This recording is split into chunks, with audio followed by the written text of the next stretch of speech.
Japan के क्षेत्रफल के आधार पर जो 4 सबसे बड़े आइलैंड्स हैं वो आपका डिसेंडिंग ऑर्डर की अगर बात करें तो सबसे बड़ा Honshu, Hokkaido, Kyushu, Shikoku. Question पूछते ही पूछते हैं हमेशा Honshu, Hokkaido, Kyushu, Shikoku.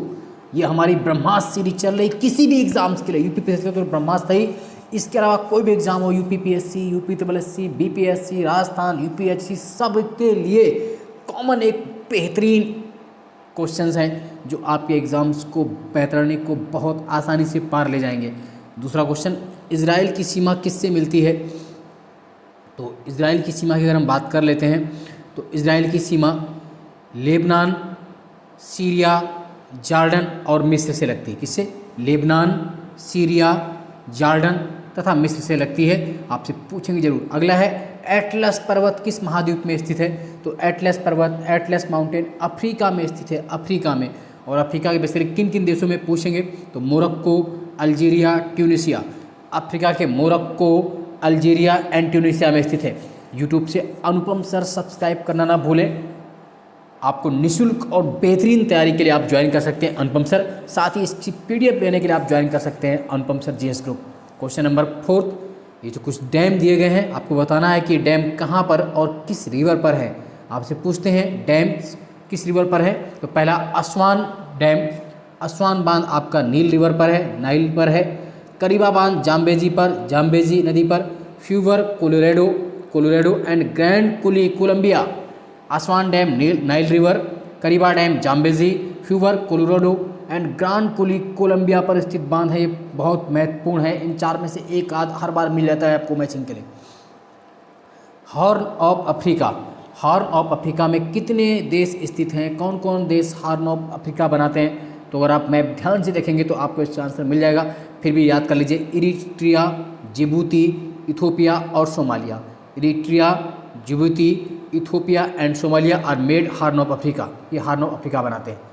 Question number 6 science का क्वेश्चन है। एब्सोल्यूट टेम्परेचर, परम शून्य ताप किसे कहते हैं? या परम शून्य ताप क्या होता है जिसके नीचे मतलब फिर ताप नहीं हो सकता? तो परम शून्य ताप की अगर हम बात करें तो जो एब्सोल्यूट टेम्परेचर होता है वो -273.15 डिग्री सेंटीग्रेड, -273.15 डिग्री सेंटीग्रेड या 0 केल्विन को परम शून्य ताप एब्सोल्यूट टेम्परेचर कहते हैं। -273.15 डिग्री सेंटीग्रेड या 0 केल्विन के को रट लीजिएगा, गलत नहीं करेगा।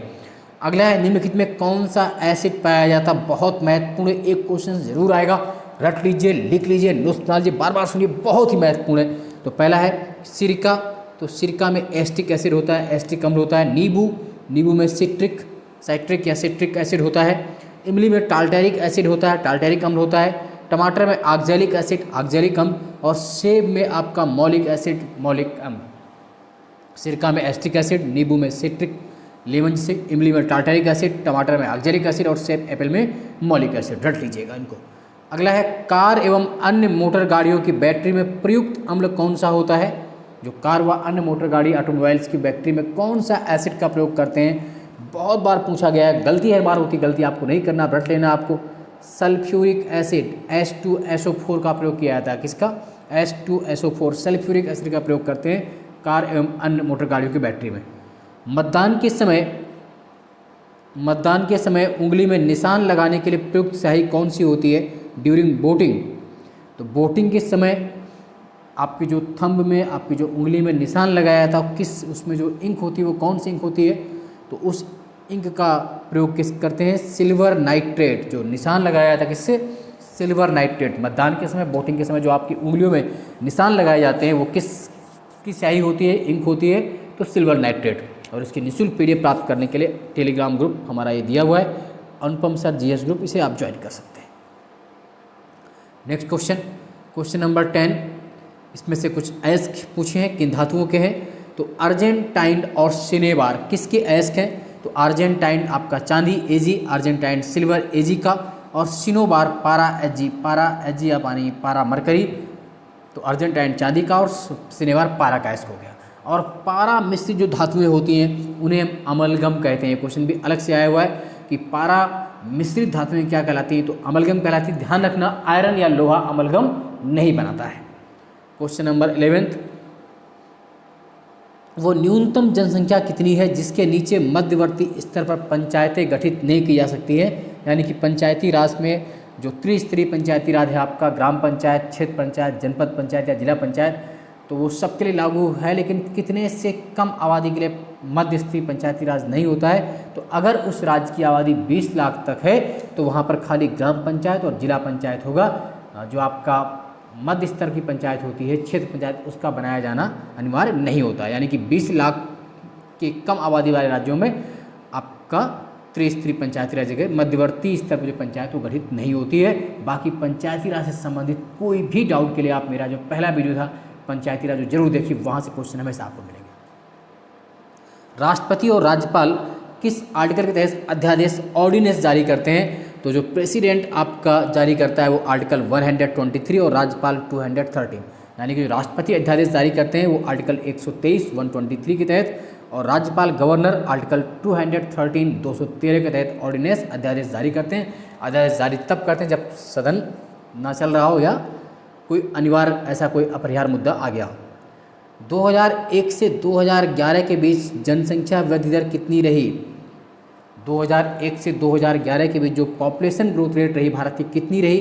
तो आप बता पाएंगे कितनी रही वो 17.7 17.7% रही। कितनी रही पूछा है आपसे बार बार, 17.7% रही, जिसमें से ग्रामीण रूरल जो रही वो 12.3 और जो शहरी रही अर्बन 31.8%। ओवरऑल कितनी रही? 17.7% की वृद्धि। उसमें ग्रामीण क्षेत्रों में 12.3% और शहरी क्षेत्रों में 31.8% की वृद्धि। यानी कि ग्रामीण क्षेत्रों से दुगनी से अधिक संख्या में लगभग शहरों क्षेत्र में वृद्धि हुई।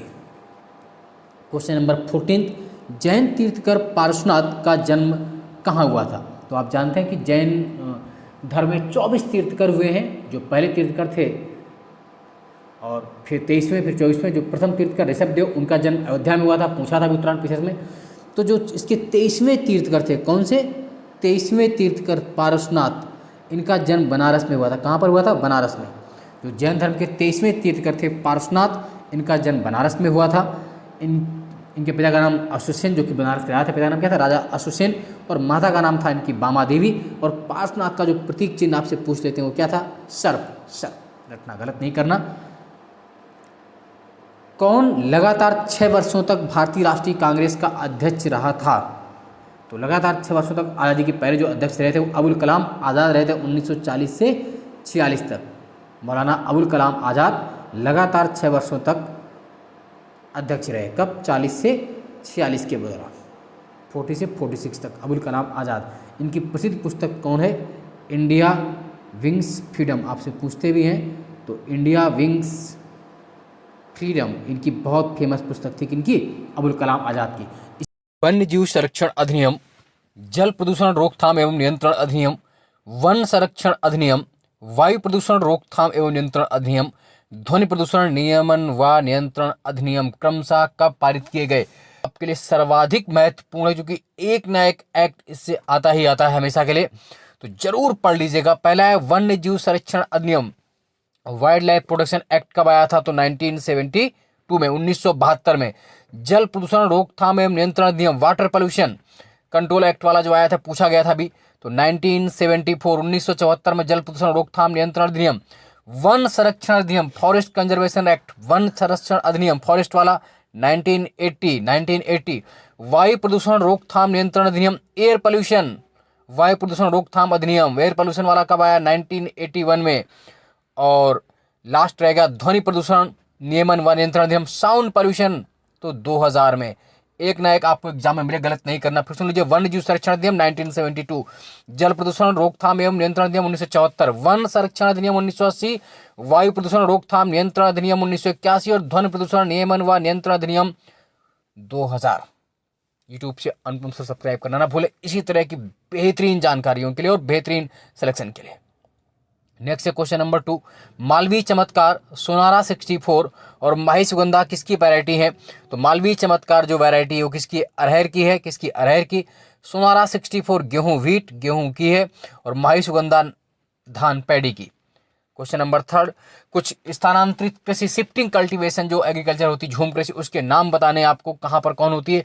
वाल्टेरे कहाँ पर है, बेवार एवं दहिया, कुमारी, दीपा। तो जो वाल्टेरे या वाल्ट्रा होती राजस्थान के दक्षिणी पूर्वी साउथ ईस्ट राजस्थान, वाल्टेरे राजस्थान साउथ ईस्ट। बेवार एवं डहिया एमपी, बेवार एवं डहिया एमपी। कुमारी वेस्टर्न घाट, कुमारी पश्चिमी घाट पूछते हैं आपसे। दीपा छत्तीसगढ़ में, बेसिकली बस्तर में, दीपा छत्तीसगढ़ बस्तर में। वाल्टेरे राजस्थान दक्षिण पूर्व राजस्थान, बेवार एवं डहिया एमपी, कुमारी पश्चिम घाट, दीपा बस्तर छत्तीसगढ़, झूम नॉर्थ ईस्ट में बेसिकली। केंद्रीय कॉफी अनुसंधान संस्थान और राष्ट्रीय केला अनुसंधान केंद्र कहाँ है, central coffee research centre Chikmagaluru Karnataka में है, चिकमंगलुरु कर्नाटका में। जबकि राष्ट्रीय केला अनुसंधान केंद्र नेशनल बनाना रिसर्च सेंटर, राष्ट्रीय केला अनुसंधान केंद्र त्रिची तमिलनाडु, त्रिची तमिलनाडु। भारत का सबसे पुराना फुटबॉल क्लब कौन सा है, तो मोहन बागान सबसे पुराना फुटबॉल क्लब है। तो मोहन बागान जो फुटबॉल क्लब सबसे पुराना, उसकी स्थापना कब हुई थी, तो 15 अगस्त 1889, 15 अगस्त 1889 को कोलकाता में इसकी स्थापना हुई थी। रट लीजिए, बेहतरीन क्वेश्चन यहाँ पर।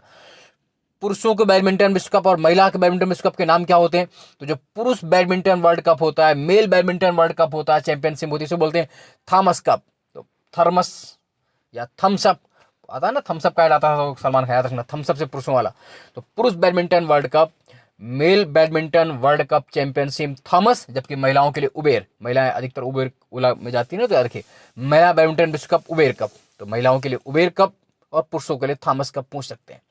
नेक्स्ट है, कुछ प्लेयर बताने आपको, किस गेम में कितने प्लेयर होते हैं, बहुत पूछते हैं। Water polo, baseball, kho kho, kabaddi में खिलाड़ियों की संख्या कितनी, प्लेयर कितने होते हैं, तो वाटर पोलो में आपके 7 प्लेयर होते हैं, कितने, 7।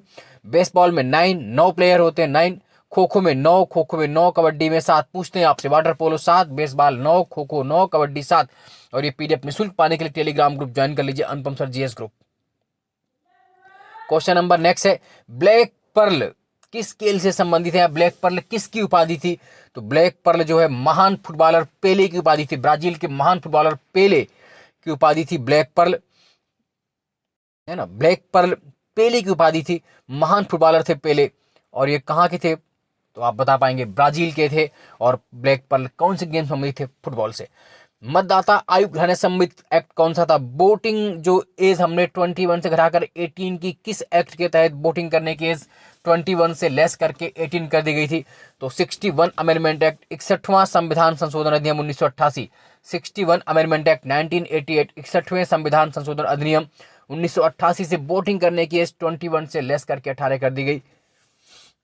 भारत में लोकपाल एवं लोकायुक्त की स्थापना का सुझाव सबसे पहले किसने दिया, सबसे पहले लोकपाल एवं लोकायुक्त की स्थापना का सुझाव किसने दिया, प्रथम प्रशासनिक सुधार आयोग, फर्स्ट ईसी, प्रथम प्रशासनिक सुधार आयोग 1966 में दिया था। जब इसके अध्यक्ष तब बनाए गए थे कौन, मोरारजी देसाई बनाए गए थे। बाद में 1967 में इसके अध्यक्ष के हनुमंतैया हो गए थे। जो प्रथम प्रशासनिक सुधार आयोग बना था 1966 में, शुरुआत में इसके अध्यक्ष मोरारजी देसाई थे, बाद में इसके अध्यक्ष कौन हो गए थे, के हनुमंतैया। तो भारत में सबसे पहले लोकपाल एवं लोकायुक्त की स्थापना का सुझाव किसने दिया, प्रथम प्रशासनिक सुधार आयोग ने। और भारत में जो लोकपाल लोकायुक्त है वो ओम्बुड्समैन का भारतीय प्रतिरूप है। और दुनिया में सबसे पहले लोकपाल लोकायुक्त या जो ओम्बुड्समैन जाना जाता है, उसकी स्थापना 1809 में कहां पर हुई थी, स्वीडन में। मशीन गन के आविष्कारक कौन थे, मशीन गन के आविष्कारक कौन थे, तो जेम्स पकल इंग्लैंड के थे, यूके के थे। और इन्होंने 1718 में इसका आविष्कार किया, जेम्स पकल ने मशीन गन। प्रकाश का कलर, प्रकाश का रंग कैसे निर्धारित होता है, तो प्रकाश का रंग कैसे निर्धारित होता है, तो तरंग दैर्ध्य से, वेवलेंथ से, प्रकाश का जो कलर होता है उसकी वेवलेंथ से डिसाइड किया जाता है। और लाल रंग, रेड कलर की वेवलेंथ मैक्सिमम सर्वाधिक होती है, जबकि बैंगनी कलर की तरंग दैर्ध्य सबसे कम मिनिमम होती है। आपसे पूछ सकते हैं, रेड या लाल कलर की तरंग दैर्ध्य सर्वाधिक होती है, जबकि बैंगनी रंग की तरंग दैर्ध्य सबसे मिनिमम होती है, सबसे कम होती है। प्रकाश का रंग उसके तरंग दैर्ध्य से निर्धारित होता है। अगला महत्वपूर्ण क्वेश्चन है, सभी बहुत ही महत्वपूर्ण क्वेश्चन है। ईसीजी, ईजीई, ईएमजी किससे संबंधित है, तो ईईजी इलेक्ट्रोइंसेफेलोग्राफी, ईईजी का मतलब है मस्तिष्क, ब्रेन से संबंधित है ईईजी, है ना। फिर ईसीजी इलेक्ट्रोकार्डियोग्राफी, तो ईसीजी हार्ट से, किससे, हार्ट से संबंधित है। ईएमजी इलेक्ट्रोमायोग्राफी मांसपेशियां मसल से संबंधित है, रट लीजिएगा, पूछते हैं आपसे। ईईजी फॉर इलेक्ट्रोइंसेफेलोग्राफी, ईईजी मस्तिष्क ब्रेन से संबंधित। ईसीजी इलेक्ट्रोकार्डियोग्राफी हार्ट हृदय संबंधित। ईएमजी इलेक्ट्रोमायोग्राफी मसल से या मांसपेशी से संबंधित। नेक्स्ट क्वेश्चन है बीएमडी परीक्षण किसके लिए किया जाता है? तो सबसे पहले बीएमडी का फुल नेम आपसे पूछेंगे तो बीएमडी मतलब bone mineral density, BMD means bone mineral density, और ये ऑस्टियोपेरेसिस या अस्थिरंध्यता से संबंधित है। बीएमडी का परीक्षण अस्थिरंध्यता रोग या ऑस्टियोपेरेसिस रोग की जांच करने के लिए किया जाता है और इसका पूरा नाम क्या है? Bone mineral density. अंतिम क्वेश्चन इस सीरीज का, मानव शरीर में सर्वाधिक प्रचुरता में पाया जाने वाला तो कौन सा होता है? मानव शरीर में सबसे अधिक मात्रा में कौन सा एलिमेंट मिलता है? तो सबसे ज्यादा मिलता है ऑक्सीजन। नंबर 1 पर ऑक्सीजन है, सबसे ज्यादा ऑक्सीजन 65% ऑक्सीजन, 65% ऑक्सीजन है। नंबर 2 पर कार्बन 18%, हाइड्रोजन 10%, नाइट्रोजन 3%। ऑक्सीजन सबसे ज्यादा मिलता है 65%, कार्बन 18%, हाइड्रोजन 10%, नाइट्रोजन 3%। लगातार जुटे रहिए, ऐसे ही मेहनत करते रहिए। और ये 15 क्वेश्चंस, छोटे छोटे क्वेश्चंस आपके सिलेक्शन को कितनी तेजी से आगे ले जाएंगे आप इसकी कल्पना भी नहीं कर सकते। ससैया के दोहरे जो नाविक के तीर देखन में छोटे लगे घाव करे गंभीर, वही स्थिति इन क्वेश्चंस की बहुत छोटे हैं लेकिन एग्जाम हॉल के लिए बहुत महत्वपूर्ण है। पर drop more crop is component of which scheme? प्रति बूंद अधिक फसल, पर ड्रॉप मोर क्रॉप किस योजना का एक घटक है? प्रधानमंत्री कृषि सिंचाई योजना, प्रधानमंत्री फसल बीमा योजना, परंपरागत कृषि विकास योजना, प्रधानमंत्री किसान संपदा योजना। तो इसका आंसर क्या होगा? आप सब जानते हैं इसका आंसर क्या हो जाएगा? प्रधानमंत्री कृषि सिंचाई योजना इसका आंसर हो जाएगा। प्रधानमंत्री कृषि सिंचाई योजना इसका सही आंसर होगा, पर ड्रॉप मोर क्रॉप। तो क्वेश्चन नंबर नेक्स्ट पर आते हैं हम लोग। आंध्र प्रदेश के गुडूम विद्रोहियों को किसने दावा करते हुए बंदी बनाया कि उनके पास विशेष शक्तियां हैं और वो बंदूक की गोलियों से भी बच सकते हैं? Who captivate the Gudem rebels of Andhra Pradesh claiming that he had special powers and could survive bullet shots, कि वो बंदूक की गोलियों से भी बच सकते हैं। अच्छा क्वेश्चन है हिस्ट्री का, बताइए आप लोग किसने?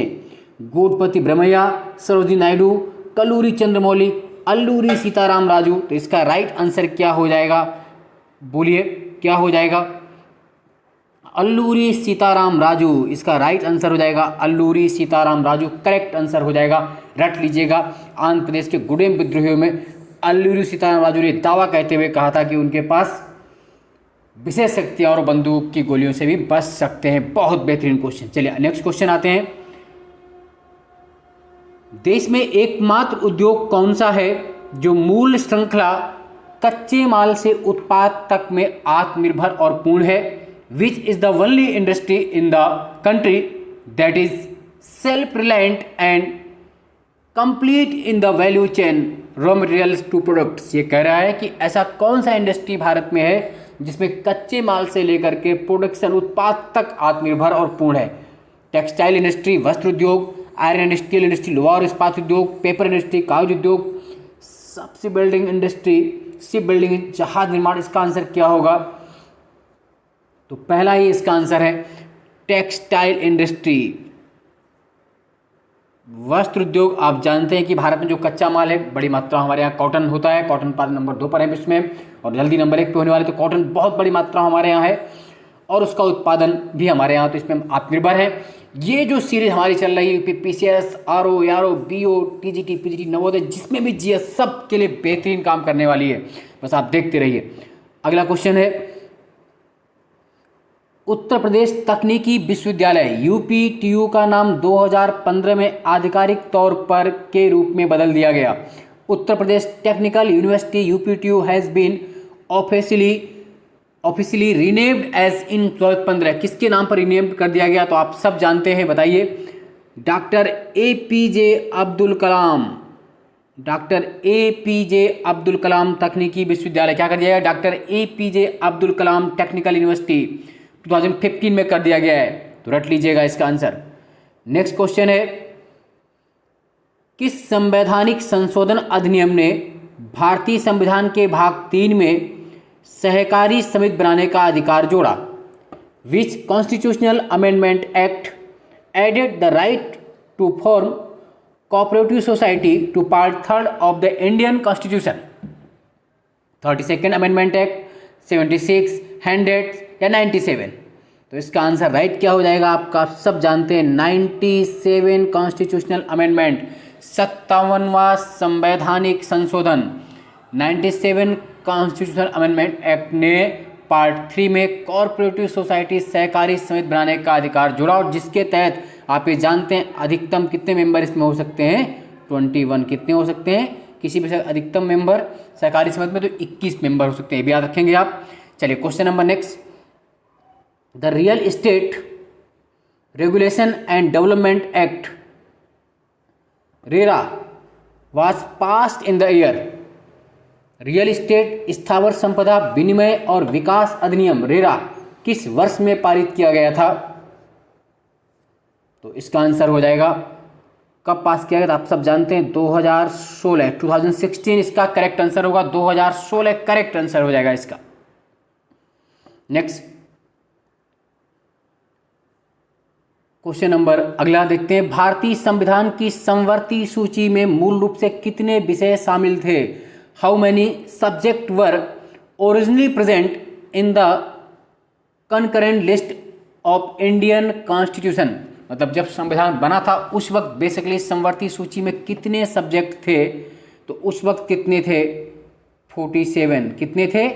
47। 47 थे। कितने थे बोलो? 47। आज बढ़ करके कितने हो गए? आज तो 66 हो गए हैं,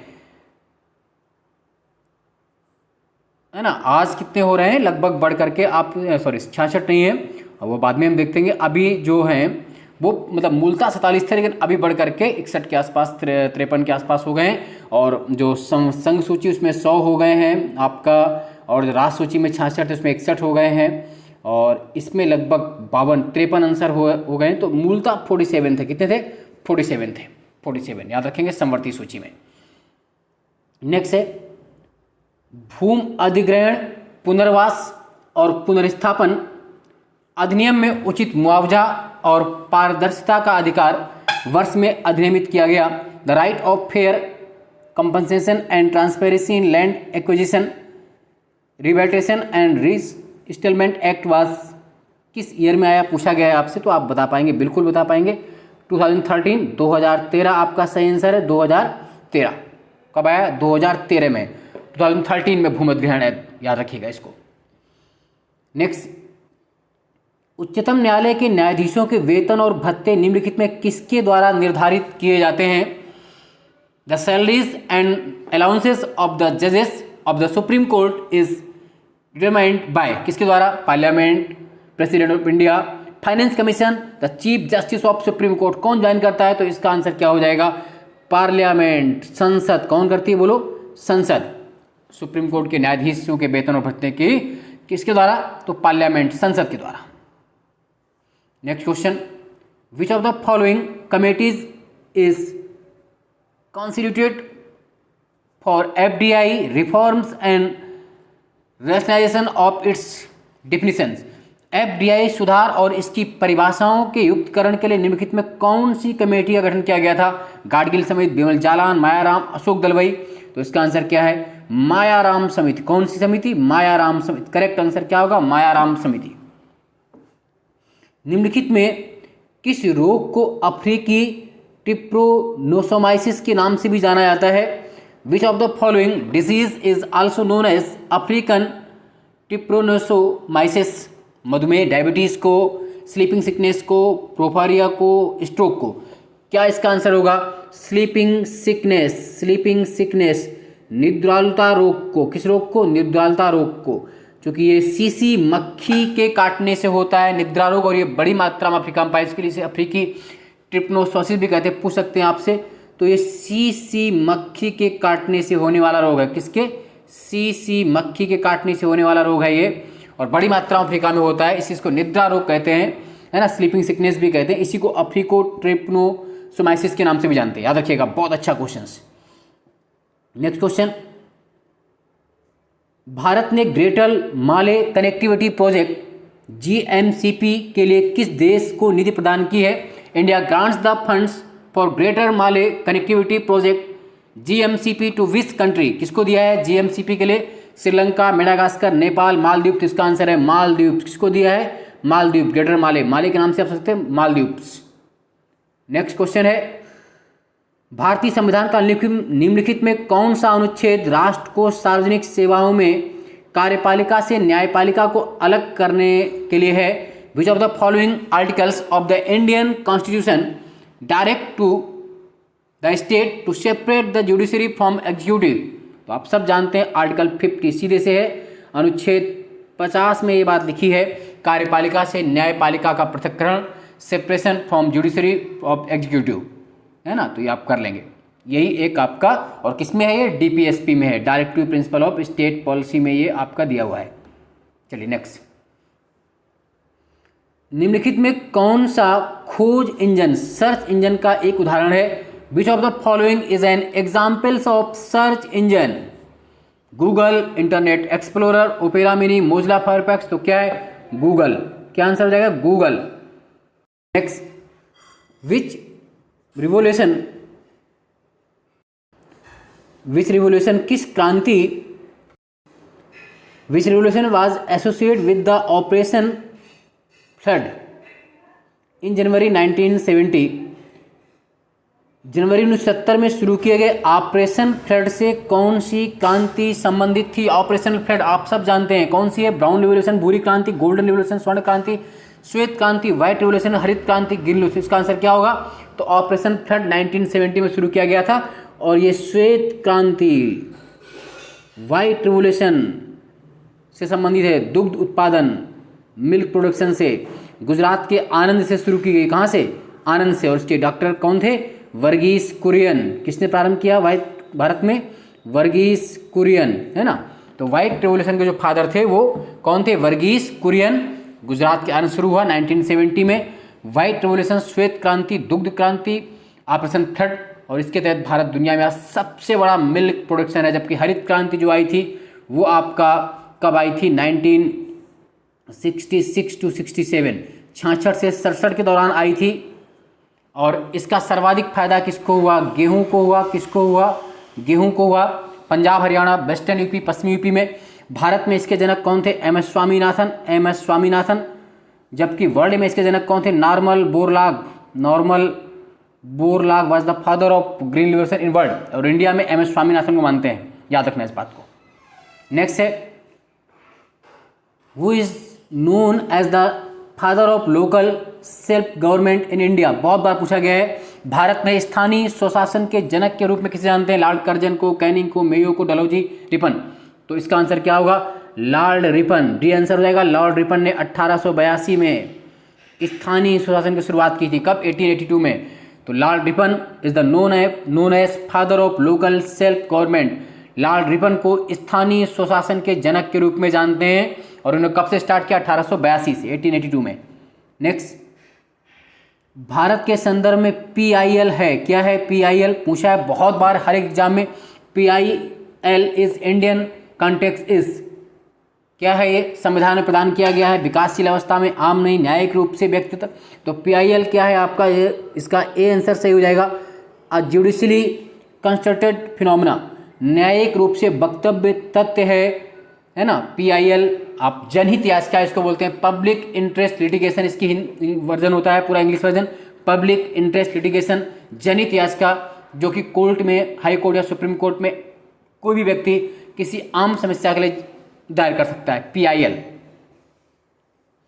पब्लिक इंटरेस्ट लिटिगेशन, जनहित याचिका। नेक्स्ट क्वेश्चन है, किसी भी कंप्यूटर तक अनधिकृत पहुंच का अपराध है।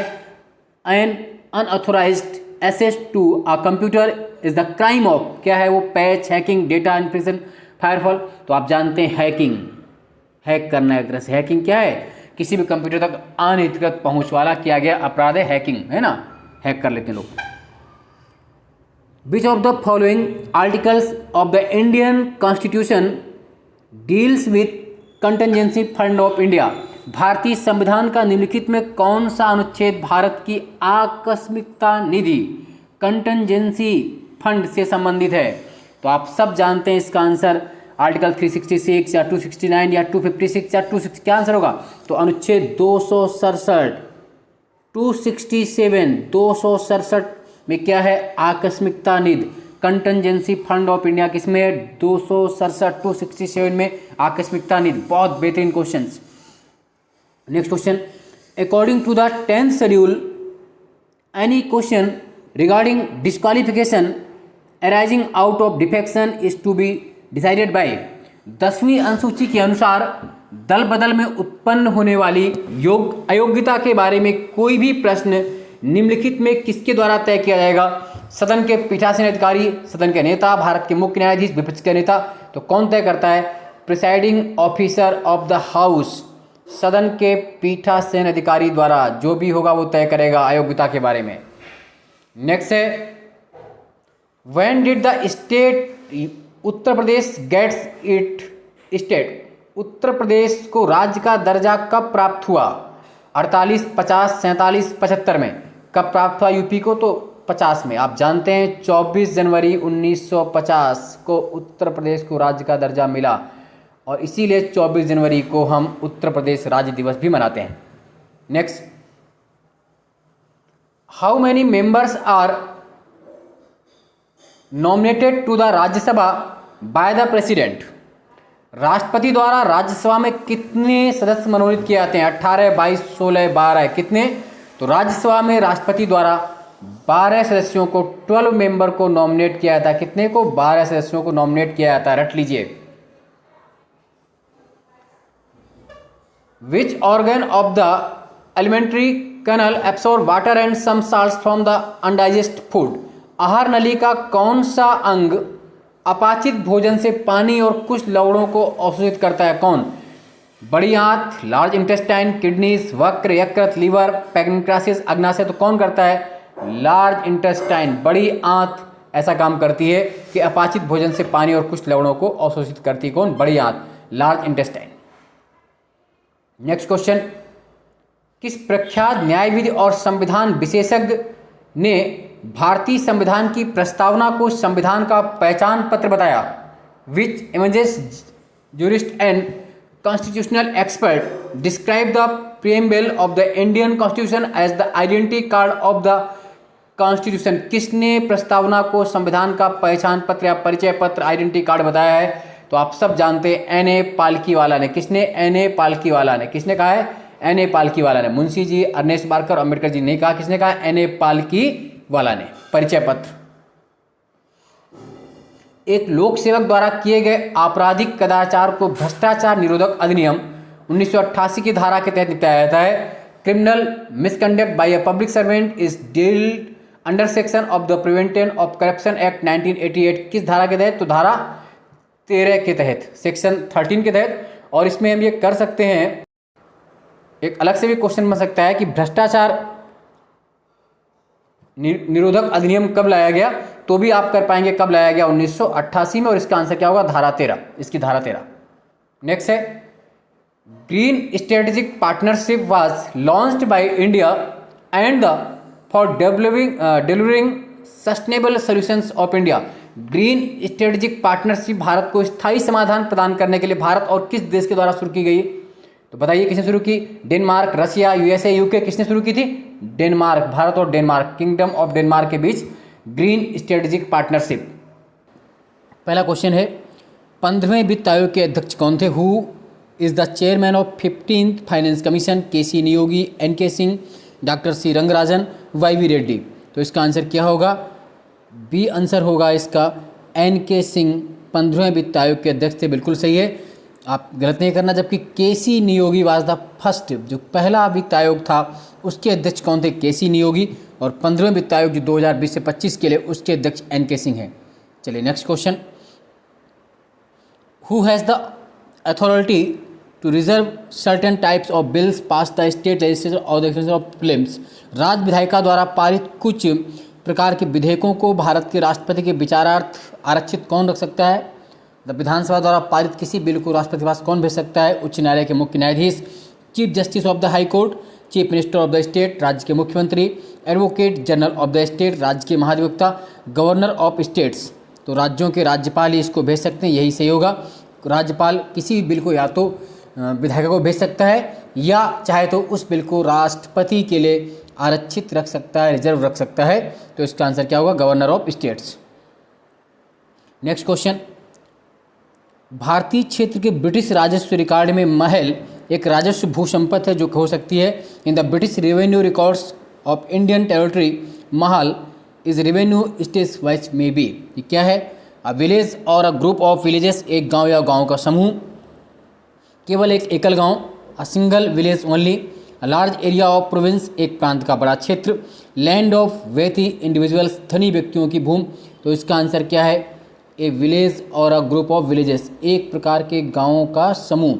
आप जब समझ पढ़ते हैं कि अंग्रेजों ने भारत में 3 व्यवस्थाएं चलाई, उनमें से एक थी महालवाड़ी।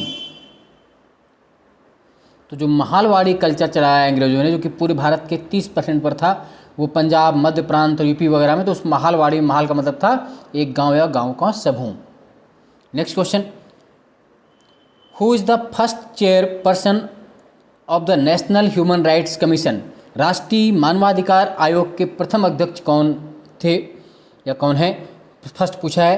तो justice JS Verma, justice Ranganath Mishra, justice KG Balakrishnan, justice AS आनंद। तो राष्ट्रीय मानवाधिकार आयोग, नेशनल ह्यूमन राइट कमीशन के फर्स्ट चेयरपर्सन कौन थे? न्यायमूर्ति रंगनाथ मिश्रा, जस्टिस रंगनाथ मिश्रा इसके पहले अध्यक्ष थे। रटते जाइए इन क्वेश्चंस को, बहुत ही महत्वपूर्ण क्वेश्चन चल रहे हैं आपके लिए, चाहे UPSS प्री हो, चाहे RO, चाहे BO या UPHSC या अन्य कोई RAS या उत्तराखंड PSS जो भी है, उन सब के लिए GS आपकी तैयार होती जाएगी। Next question, what is the minimum as required for becoming a candidate in the state assembly election? राज्य विधानसभा चुनाव में उम्मीदवार बनने के लिए न्यूनतम आयु कितनी होनी चाहिए? यानी कि MLA बनने के लिए, विधायक बनने के लिए मिनिमम एज कितनी? 25 ईयर्स, 50 ईयर्स, 35, 30। तो इसका आंसर क्या होगा? 25 वर्ष, 25 ईयर्स। आप ये जानते हैं MLA के लिए 25, विधायक या लोकसभा का सांसद बनने के लिए 25 साल, जबकि राज्यसभा या विधान परिषद MLC बनने के लिए 30 साल चाहिए। राष्ट्रपति और राज्यपाल के 35 वर्ष। Which pass connect Sikkim with China's Tibet autonomous region? कौन सा दर्रा सिक्किम को चीन के तिब्बत स्वायत्त क्षेत्र से जोड़ता है? नाथुला, अघिल, चांगला, जोजिला। तो आप ये जानते हैं नाथुला दर्रा सिक्किम में है, जो कि सिक्किम से तिब्बत को जोड़ता है, नाथुला। इससे इंडो चाइना ट्रेड भी होता है। नाथुला कहाँ पर है? सिक्किम में है। नाथुला दर्रा सिक्किम में है, याद रखना इसको। Next, as per the census 2011 which union territory has the lowest population density in India? 2011 की जनगणना के अनुसार कौन से केंद्र शासित प्रदेश में जनसंख्या घनत्व भारत में सबसे कम है? अंडमान निकोबार आइलैंड्स, पुडुचेरी, लक्षद्वीप, चंडीगढ़। तो इसका आंसर क्या है कि जो मिनिमम पॉपुलेशन डेंसिटी है, लोवेस्ट पॉपुलेशन डेंसिटी है, सबसे कम जनसंख्या घनत्व तो कहाँ का है? तो अंडमान निकोबार द्वीप समूह का है। अंडमान निकोबार आइलैंड्स का है, कितना है?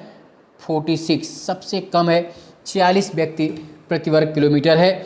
जबकि सर्वाधिक कहाँ का है? वो दिल्ली का है, 11,320। मैक्सिमम की अगर बात करेंगे तो दिल्ली 11,320, मिनिमम अंडमान निकोबार आइलैंड्स।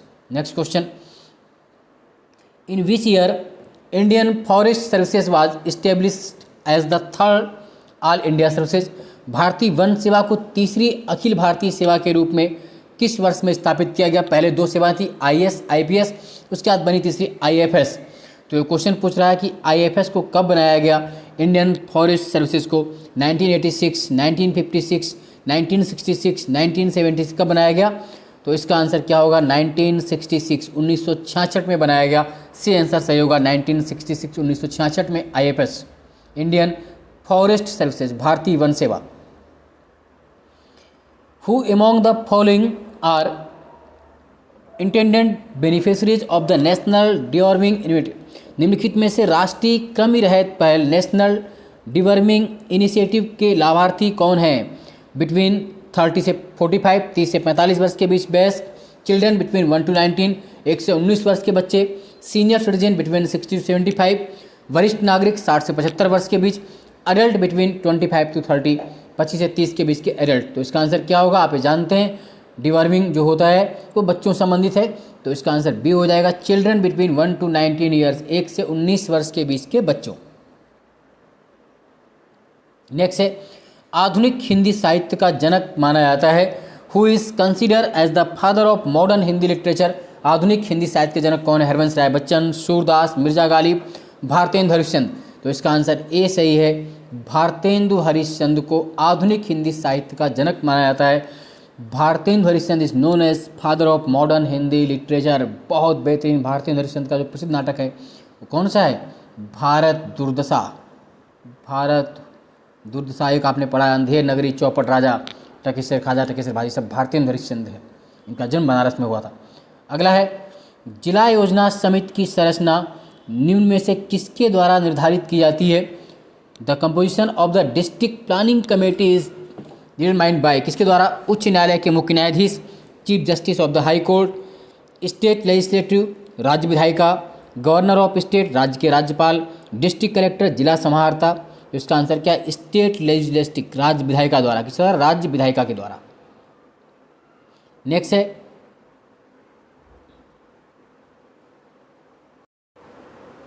जनवरी 2000 तक की जानकारी के अनुसार फेसबुक के सीईओ कौन है? तो उस वक्त तक फेसबुक के सीईओ कौन थे? Mark Zuckerberg. फेसबुक आप जानते हैं, आप सब चलाते हैं। अगला है कंप्यूटर शब्दावली में 1 गीगाबाइट किसके समान है? In computer terminology 1 gigabyte is equal to 1024 1024 terabytes, 1024 kilobytes, 1024 bits, 1024 megabytes. तो इसका आंसर क्या होगा? 1024 मेगाबाइट्स। 1024 मेगाबाइट 1 गीगाबाइट के इक्वल। अगला है भारत का केंद्रीय चिड़ियाघर प्राधिकरण सेंट्रल जू अथॉरिटी की स्थापना किस वर्ष में की गई? Central zoo authority of India was created in the year, किस वर्ष? 1982, 1972, 1992, 2002। तो सेंट्रल जू अथॉरिटी जो है, केंद्रीय चिड़ियाघर है, वो कब बनाया गया? 1992, 1992। सी आंसर सही होगा। इस तरह इन क्वेश्चंस को देखने भले ही आपको 15 क्वेश्चन, लेकिन इनको रटते जाइए। बहुत महत्वपूर्ण, बहुत ही महत्वपूर्ण क्वेश्चंस हैं और आपके एग्जाम में उतने ही शानदार ब्रह्मास्त्र तरीके से आपका प्रदर्शन होगा। जय हिंद, जय भारत, धन्यवाद। क्वेश्चन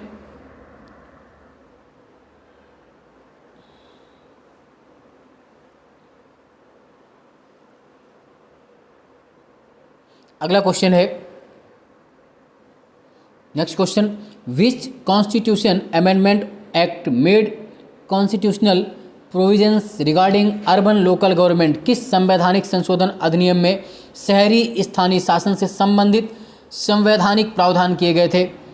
31 21वां संवैधानिक संशोधन, 44 constitutional amendment, 51 amendment, 74 constitutional amendment act. तो इसका आंसर क्या होगा? 74वां संवैधानिक संशोधन अधिनियम 1992 से 74 अमेंडमेंट एक्ट से ही संविधान में 12वीं अनुसूची जोड़ी गई और जिसमें नगर पालिकाएँ, कौन सी सूची? 12वीं अनुसूची जोड़ी गई, जिससे स्थानीय शासन लोकल सेल्फ गवर्नमेंट, किसमें? अर्बन लोकल गवर्नमेंट का प्रस्तावना किया गया।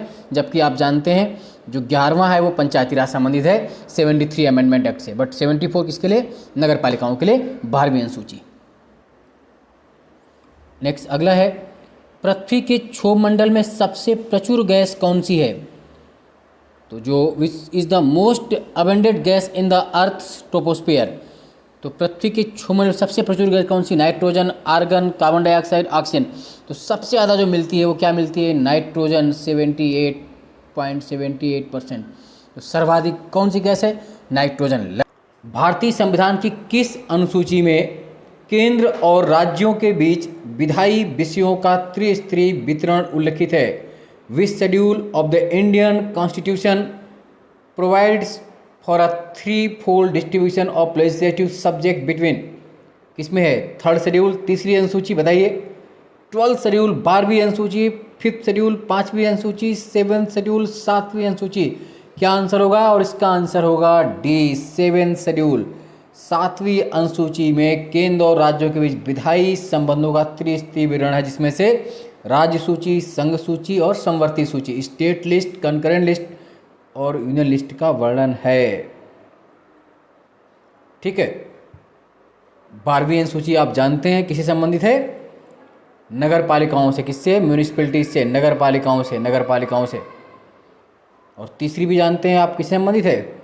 बताइए कमेंट्स बॉक्स में लिख करके किससे संबंधित है। अगला है, which country contributed maximum FDI inflow into India during financial year 2019-20? किस देश ने वित्त वर्ष 2019-20 के दौरान भारत में अधिकतम एफडीआई अंतर्वाह में योगदान दिया? मॉरिशस, यूएसए, यूनाइटेड किंगडम या सिंगापुर? क्या आंसर होना चाहिए? बहुत से लोग इसका आंसर मॉरिशस करेंगे, बट इसका आंसर अब क्या होगा? सिंगापुर, डी आंसर होगा। इससे 2 साल पहले तक मॉरिशस भारत को सर्वाधिक एफडीआई देने वाला देश था, लेकिन अभी 19-20 और 20-21 में सर्वाधिक एफडीआई कहाँ से आई है? सिंगापुर से आई है। रट लीजिए, सिंगापुर से। Next question, the Uttar Pradesh basic education act has been enacted. Uttar Pradesh मौलिक शिक्षा अधिनियम को कब अधिनियमित किया गया? 1986, 1986, 1950, 1950, 1962, 1962, 1972, 1972 और इसका सही आंसर क्या है? 1972, 1972 में मौलिक शिक्षा अधिनियम को अधिनियमित किया गया। Next question, which article of the constitution of India provides protection for personal property. Bharat के संविधान का कौन सा अनुच्छेद व्यक्तिगत संपत्ति के लिए सुरक्षा प्रदान करता है? आर्टिकल 19(1)(f), अनुच्छेद 19(1)(f), आर्टिकल 300A, अनुच्छेद 300A, आर्टिकल 108, अनुच्छेद 108, आर्टिकल 265, अनुच्छेद 265। क्या होगा? बोलो आंसर। तो व्यक्तिगत संपत्ति के लिए अब कौन सा आर्टिकल हो गया है? अनुच्छेद 300A, 300A। आप जानते हैं पहले संपत्ति का अधिकार right to property fundamental right था, मौलिक अधिकार था, but by the 42nd amendment act 44 constitutional amendment act 44वें संविधान संशोधन अधिनियम 1978 से 44 अमेंडमेंट एक्ट से राइट टू प्रॉपर्टी को एक लीगल राइट बना दिया गया, ऑफिशियल राइट बना दिया गया, कानूनी राइट बना दिया गया और उसे आर्टिकल 300A में शामिल कर दिया गया है। तो वर्तमान में संपत्ति का अधिकार राइट टू प्रॉपर्टी अनुच्छेद 300A में शामिल है, जो कि विधिक अधिकार है लेकिन मौलिक अधिकार नहीं है। रट लीजिए। नेक्स्ट है, in which year was the water prevention and control of population pollution act ended. जल प्रदूषण की रोकथाम और नियंत्रण अधिनियम किस वर्ष लागू किया गया? वाटर पोल्यूशन, जल प्रदूषण रोकथाम और नियंत्रण अधिनियम कब लागू किया गया? 1994, 1994, 1996, 1964, 1974, 1974, 1984। क्या आंसर होगा इसका? तो इसका सही आंसर होगा 1974, 1974, 1974। नेक्स्ट क्वेश्चन है, the concept of directive principle of state policy in India Constitution was borrowed from। भारतीय संविधान में राज्य के नीति निर्देशक तत्वों की अवधारणा को कहाँ से लिया गया है? जो DPSP हैं, directive principle of state policy, राज्य के नीति निर्देशक तत्व कहाँ से लिए गए? अमेरिकी संविधान, जर्मन संविधान, जापानीज कॉन्स्टिट्यूशन या आयरिश संविधान? Irish constitution. तो इसका आंसर क्या होगा? ए सही है। आयरिश कॉन्स्टिट्यूशन, आयरिश संविधान आयरलैंड से लिए गए। कहाँ से लिए गए? ये आयरलैंड से। आप ये जानते हैं जो राज्य के नीति निर्देशक तत्व हैं भाग 4 में आर्टिकल 36 to 51, ये हमने कहाँ से लिए हैं? आयरलैंड से लिए, याद रखिए। नेक्स्ट है, राष्ट्रीय कृषि उच्च शिक्षा परियोजना NHEP। बहुत बेहतरीन क्वेश्चन है, खासतौर से जिनको उच्चतर शिक्षा का पेपर देना है। विश्व बैंक और भारत सरकार द्वारा किस अनुपात में वित्त पोषित है? By what ratio is the national agriculture higher education project NAHEP funded by world bank and Indian government? क्या रेशियो है? 40-60, 25-75, 70-30, 50-50। तो इसका आंसर क्या है? 50-50%, 50-50। नेक्स्ट है, the chair person of the national human right commission must be. राष्ट्रीय मानवाधिकार आयोग का अध्यक्ष कौन होना चाहिए? उच्च न्यायालय के सेवानिवृत्त न्यायाधीश, रिटायर्ड जज of the high court, legal practitioner, वकील, retired chief justice of the high court, उच्च न्यायालय के सेवानिवृत्त मुख्य न्यायाधीश या retired chief justice of India और रिटायर्ड जज ऑफ द सुप्रीम कोर्ट।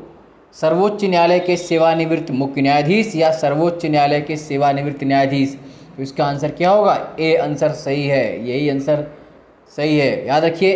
राष्ट्रीय मानवाधिकार के अध्यक्ष 2019 से चेंज होने से पहले सिर्फ और सिर्फ सर्वोच्च न्यायालय के मुख्य न्यायाधीश होते थे, चीफ जस्टिस ऑफ इंडिया होते थे, लेकिन अभी चेंज करके सर्वोच्च न्यायालय के मुख्य न्यायाधीश या अन्य न्यायाधीश भी हो सकते हैं सुप्रीम कोर्ट के। तो उसका ए आंसर सही होगा। नेक्स्ट है, which part of the plant body is called the food factory of plants. पादप निकाय के किस भाग को पौधों का खाद्य कारखाना कहा जाता है? फूड फैक्ट्री, खाद्य कारखाना कहते हैं। फ्लावर फूल, लीफ पत्ती, तना स्टेम, रूट जड़, किसे कहते हैं? बोलो।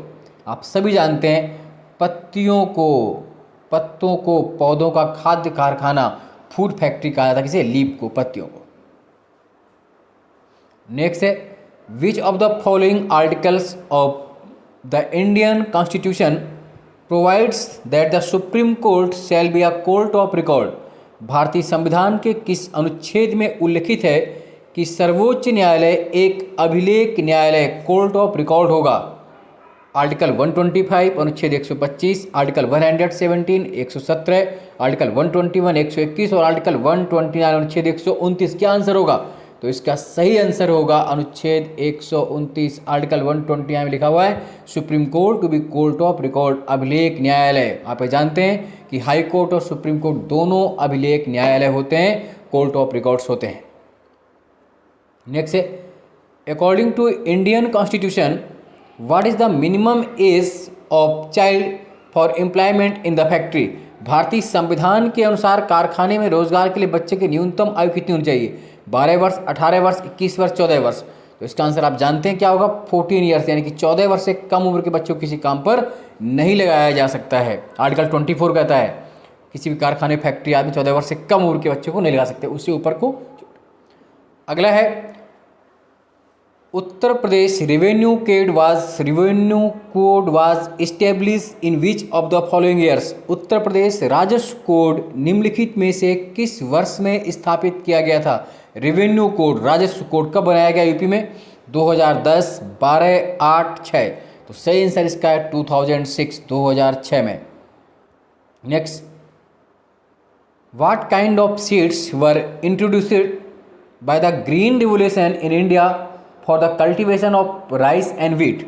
भारत में हरित क्रांति द्वारा चावल और गेहूं की खेती के लिए किस तरह के बीज प्रचलन में लाए गए थे? कौन से बीज थे वो? जीएम सीड्स, ट्रेडिशनल सीड्स, पारंपरिक बीज, HYV सीड्स या किनोवा के बीज। तो इसका सही आंसर बताइए क्या होगा? तो हरित क्रांति, ग्रीन रिवोल्यूशन जो कि आई थी, उसके लिए HYV सीड। HY मीन्स होता है हाई यील्डिंग वैरायटी सीज, उच्च उपज वाले जो बीज थे HYV बीज प्रयोग में लाए गए थे। और ये हरित क्रांति कब आई थी भारत में? 1966-67 में आई थी। और इसका सर्वाधिक फायदा पंजाब, हरियाणा, पश्चिमी यूपी को मिला था, गेहूं को मिला था। और भारत में हरित क्रांति के जनक डॉक्टर MS स्वामीनाथन है। इन इंडिया में जो ग्रीन रिवोल्यूशन के फादर MS स्वामीनाथन, जबकि वर्ल्ड में डॉक्टर नॉर्मन बोरलॉग को हरित क्रांति का जनक मानते हैं।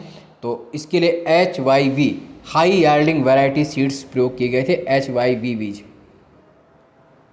नेक्स्ट है, किसी वर्ड डॉक्यूमेंट में पाठ्य को पृष्ठ के बाएं और दाएं दोनों मार्जिन में सेट करने के लिए किस संरेखण अलाइनमेंट का उपयोग किया जाता है? In a word document which alignment is used to set the text to both left and right margin of the page? Vertical alignment, left alignment, centre alignment या जस्टिफाइड अलाइनमेंट? तो सही आंसर क्या है इसका? Justified alignment. कंप्यूटर क्वेश्चन भी पूछते हैं किसी एग्जाम में। अगला है, which is the first export processing zone in India. भारत में प्रथम निर्यात प्रसंस्करण क्षेत्र कौन सा है? पहला EPZ कौन सा है? कोचीन, चेन्नई, मुंबई, कांदला। क्या आंसर होगा? तो प्रथम EPZ, first export processing zone, प्रथम निर्यात प्रसंस्करण क्षेत्र कांदला बंदरगाह, कांदला पोर्ट कब बनाया गया था? 1965, 1965 में। बहुत बार ये क्वेश्चन पूछा, रट लीजिए। कांदला पोर्ट भारत का प्रथम निर्यात प्रसंस्करण क्षेत्र 1965 में। नेक्स्ट है, which is the highest judiciary body in India.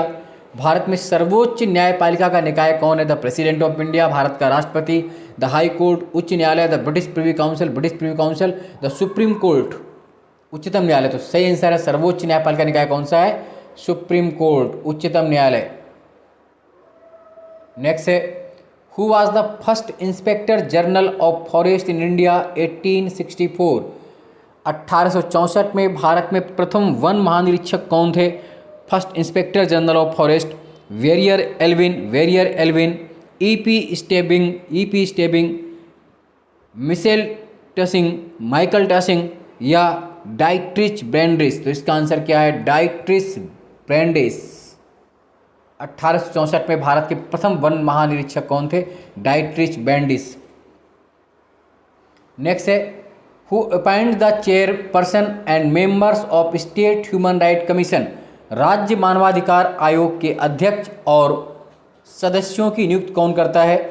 Chief secretary of the state, राज्य के मुख्य सचिव, chairman of national human right commission, राष्ट्रीय मानवाधिकार आयोग के अध्यक्ष, प्रेसिडेंट ऑफ इंडिया, भारत के राष्ट्रपति, गवर्नर ऑफ द स्टेट, राज्य के राज्यपाल। तो इसका सही आंसर क्या हो जाएगा? ए हो जाएगा। राज्य के राज्यपाल या गवर्नर ऑफ द स्टेट ही राज्य मानवाधिकार आयोग के अध्यक्ष और सदस्यों की नियुक्ति करते हैं। अगला है in which year the panchayat extension to schedule areas act was intended in by parliament of India. भारत की संसद द्वारा पंचायत अनुसूचित क्षेत्रों में विस्तार अधिनियम किस वर्ष लागू किया गया? या पीसा एक्ट भी इसी को बोलते हैं। कब आया? 2010, 1984, 1996, 2015, 2010, 1984, 1996, 2015। क्या आंसर होगा? तो इसका आंसर होगा 1996। 1996 में panchayat extension of schedule areas act पास हुआ था, पंचायत अनुसूचित क्षेत्रों में विस्तार अधिनियम।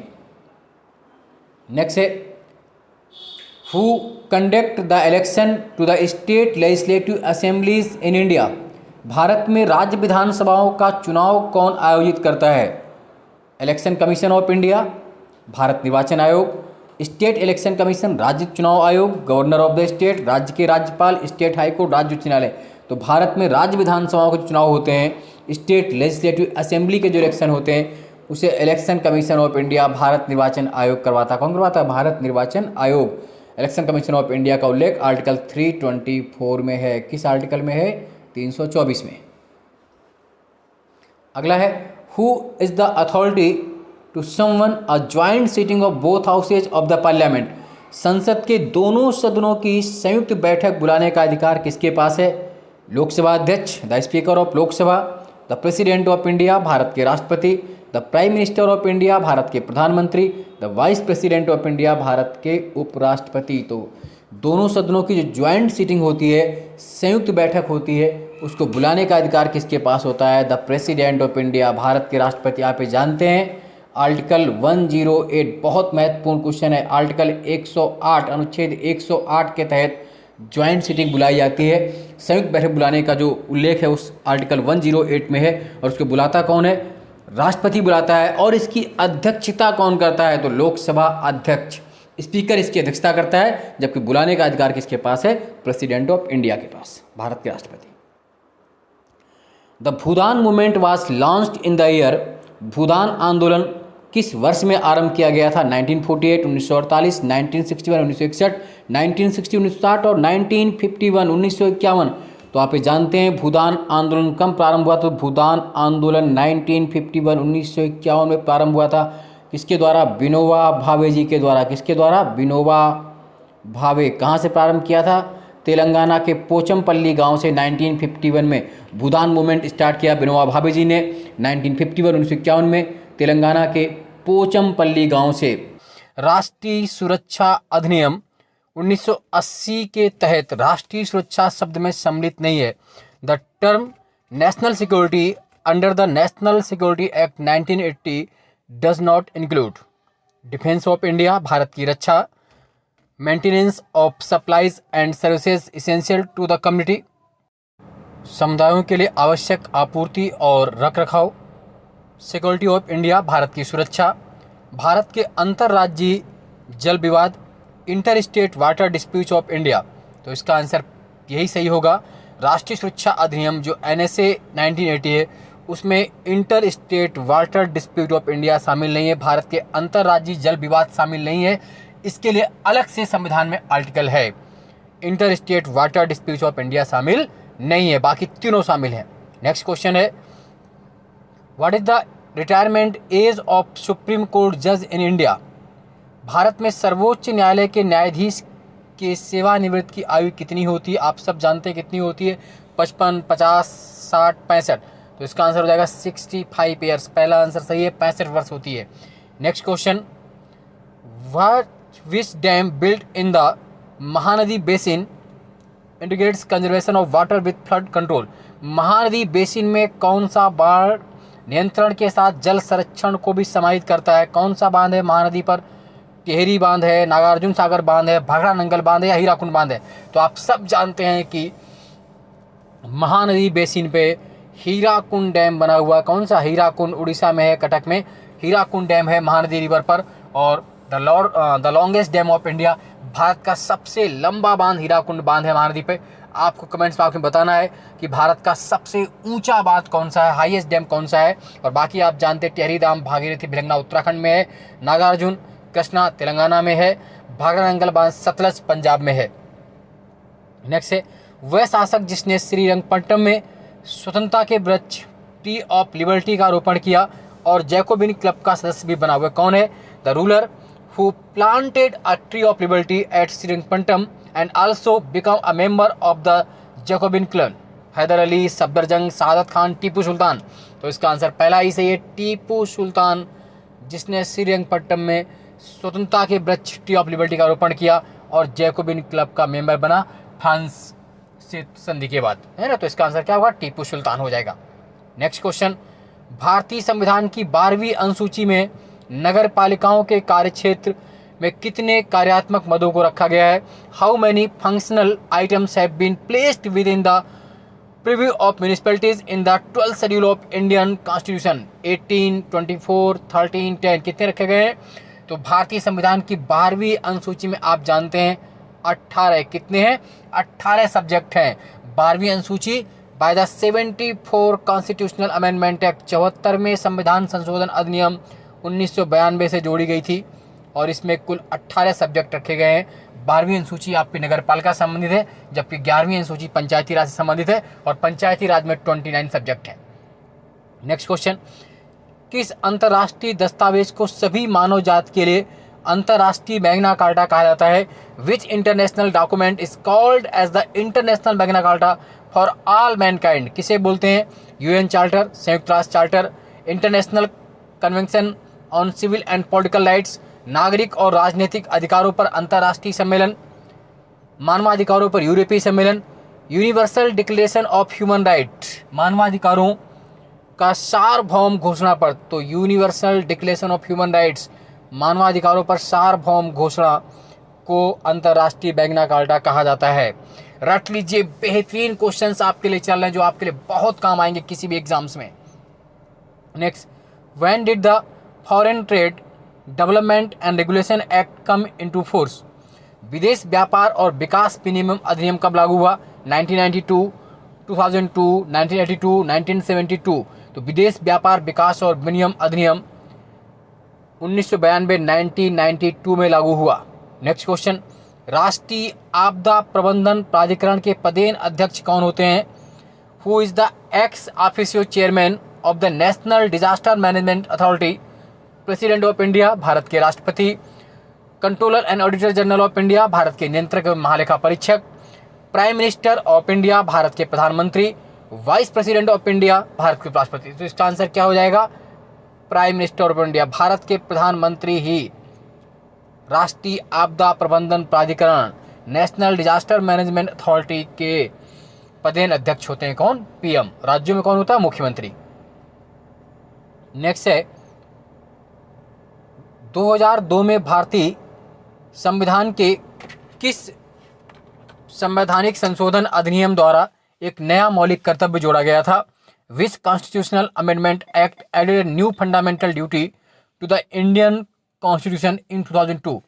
86 अमेंडमेंट एक्ट, 86वें संशोधन, 62 62वें संशोधन, 99 99वें संशोधन, 74 अमेंडमेंट 74वें संशोधन।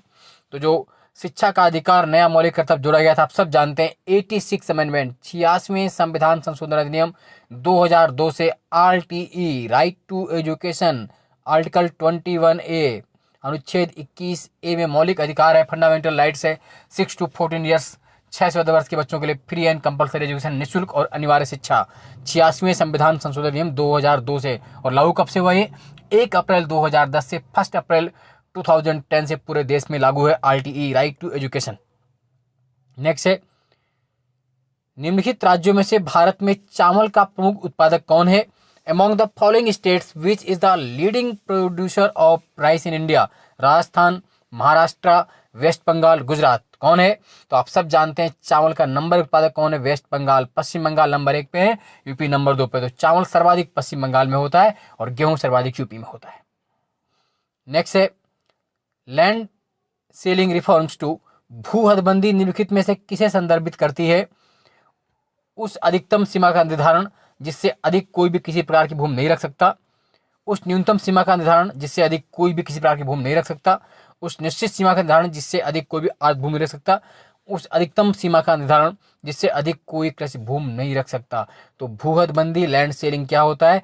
उस अधिकतम सीमा का निर्धारण जिससे अधिक कोई भी किसी प्रकार की भूमि नहीं रख सकता।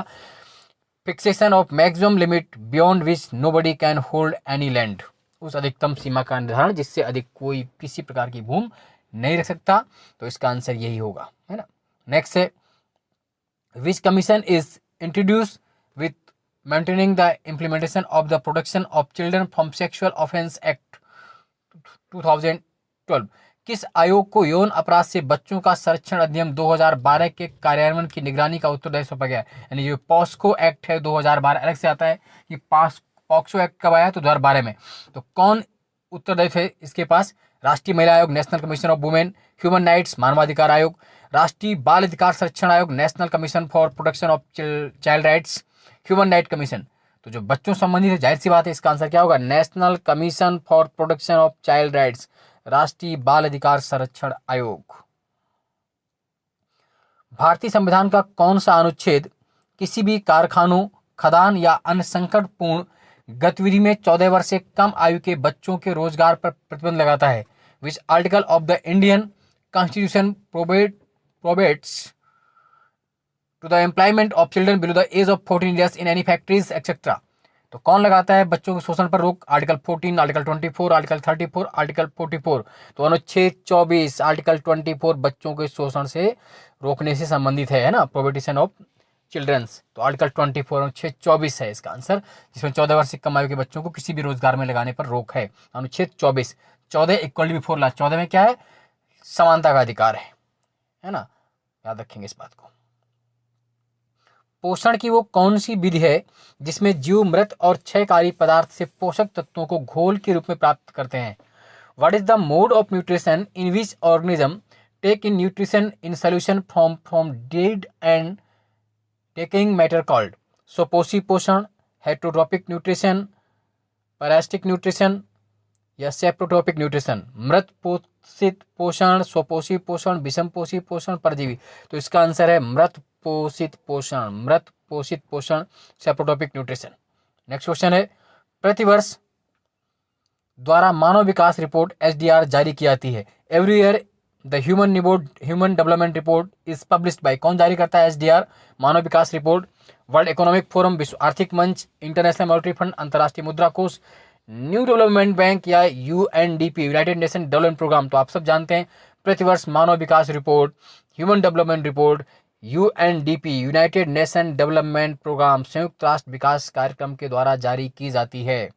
नेक्स्ट, मिनीमाता रोग का प्रकोप द्वारा जल प्रदूषण के कारण हुआ था।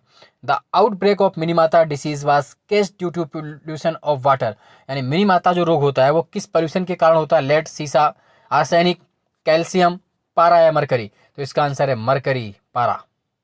मिनीमाता रोग मरकरी के वाटर पोल्यूशन से होता है, मरकरी के जल प्रदूषण से होता है, पारा के प्रदूषण से होता है।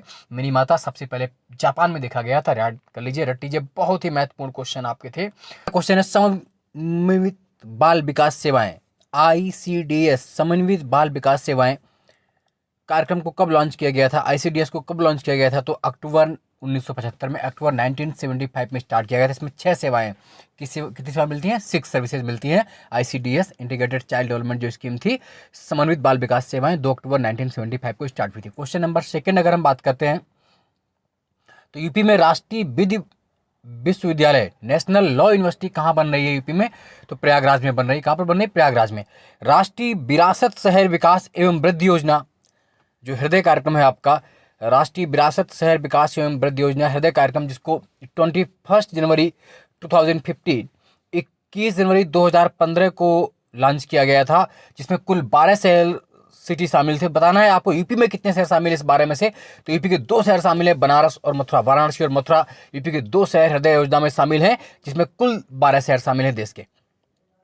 कितने शिलालेखों में अशोक का नाम अशोक मिलता है या अशोक का नाम उल्लिखित मिलता है? अधिकांश शिलालेखों में प्रियदर्शन मिलता है, बट अशोक का नाम सिर्फ अशोक किसमें मिलता है? वो 4 शिलालेख हैं, मास्की, गुर्जरा, उदगोलम, नेत्तूर। ये 4 रॉकेट एडेसी हैं, मास्की, गुर्जरा, उदगोलम और नेत्तूर, जहां पर अशोक का नाम अशोक मिलता है। लगातार जुटे रहिए, ऐसे ही मेहनत करते रहिए और यूट्यूब से अनुपम सर को सब्सक्राइब करना ना भूलें। साथ ही अगर इसकी निःशुल्क PDF आपको चाहिए तो Telegram group Anupam sir GS group join कर लीजिए। अगला क्वेश्चन बहुत ही महत्वपूर्ण क्वेश्चन होते हैं, चुनिंदा क्वेश्चन होते हैं। बहुत मेहनत करने के बाद मैं इनको छांट करके आपके लिए लाता हूं, ताकि आप देख सकें कि आपके एग्जाम से कितने क्वेश्चन फंसते हैं। गाथा सप्तशती के रचनाकार कौन थे? तो गाथा सप्तशती के जो रचनाकार थे वो हाल थे। कौन थे? हाल। ये सातवाहन शासक थे और इन्होंने इसकी रचना प्राकृत भाषा में की थी। हाल ने गाथा सप्तशती की रचना की प्राकृत भाषा में। चंद्रगुप्त सेकंड ने अपनी पुत्री प्रभावती का विवाह किससे किया था? चंद्रगुप्त द्वितीय, जिसे विक्रमादित्य के नाम से भी जानते हैं आप सब लोग, ने अपनी पुत्री प्रभावती का जो मैरिज थी, विवाह था, वाकाटक शासक रुद्रसेन सेकंड से किया था। किससे किया था? वाकाटक रूलर रुद्रसेन सेकंड से। सती प्रथा का प्रथम अभिलेखी साक्ष्य कहाँ मिलता है? तो जो सती प्रथा का पहला अभिलेखी साक्ष्य आपको मिलता है वो 510 ईस्वी के आसपास मिलता है, 510 ईस्वी मिलता है, भानुगुप्त के एरण अभिलेख में। एरण MP में पड़ता है, वहां से गुप्तकालीन अभिलेख मिला है जो कि भानुगुप्त का है। यहाँ पर सेनापति गोपराज की पत्नी का सती होने का उल्लेख मिलता है। रट लीजिए, बहुत ही महत्वपूर्ण क्वेश्चन है, शेयर करते रहिए अधिक से अधिक। सम्राट हर्ष द्वारा लिखित नाटक कौन कौन से हैं? तो सम्राट हर्ष ने 3 नाटक लिखे थे, नागानंद, प्रियदर्शिका, रत्नावली 3। और अभी इनमें से एक क्वेश्चन उत्तराखंड पेज पर मिल भी चुका आपको। सम्राट हर्ष द्वारा लिखित नाटक कौन कौन से हैं? नागानंद, प्रियदर्शिका, रत्नावली 3। हालांकि बताया भी जाता है कि इसको किसी धावक नाम के व्यक्ति ने लिखा था, लेकिन बाद में हर्ष ने उसे पैसे देकर अपने नाम से छपा ली। जो भी रहा हो, बट आपको 3 नाटक याद रखने हैं, नागानंद, प्रियदर्शिका, रत्नावली। टेलीग्राम हमारा ग्रुप का ये लिंक है, हमारा अनुपम सर GS ग्रुप, इस नाम से आप ज्वाइन कर सकते हैं। क्वेश्चन नंबर 9, तोल्कापियम, शिल्पाधिकारम और मणिमेखले, ये संगम काल की रचनाएं हैं। दक्षिण भारत में संगम काल में चोल चेर पांड्य थे, तो उनके रचनाकार आपसे पूछा जा रहा है। तो जो रचनाएं हैं तोल्कापियम, इसके रचनाकार हैं तोल्कापियर, शिल्पाधिकारम के इलांगो इडिगल और मणिमेखले के हैं शीतले सत्यनारायण। तोल्कापियम, तोल्कापियर, शिल्पाधिकारम, इलंगो आदिगल, मणिमेखले, शीतले सत्यनारायण। क्वेश्चन नंबर 10 बहुत ही महत्वपूर्ण भी है, जैसे 9 था। महाबलीपुरम के रथ मंदिरों, जो रथ टेम्पल्स हैं, पहली बात तो पूछेंगे रथ मंदिर कहाँ बने हैं? तो महाबलीपुरम में। इन्हीं को सप्त पैगोडास भी कहते हैं। तो इसका निर्माता कौन था? तो इसका निर्माता पल्लव वंश था और पल्लव शासक नरसिंह वर्मन फर्स्ट ने इनका निर्माण करवाया था। इन रथ मंदिरों को सप्त पैगोडास भी कहते हैं। और इसमें सबसे छोटा रथ जो है द्रौपदी रथ है, जबकि सबसे बड़ा धर्मराज रथ है। सबसे छोटा कौन सा है? द्रौपदी रथ। सबसे बड़ा धर्मराज रथ है। रट लीजिएगा, ऐसे क्वेश्चंस बहुत पूछे जाते हैं आपसे। क्वेश्चन नंबर 11, कैवर्त विद्रोह किसके समय हुआ था? तो जो कैवर्त रिवोल्ट हुआ था, कैवर्त विद्रोह हुआ था, वो आपका पाल वंश के शासक महिपाल द्वितीय के समय, पाल वंश के शासक महिपाल द्वितीय के समय हुआ था।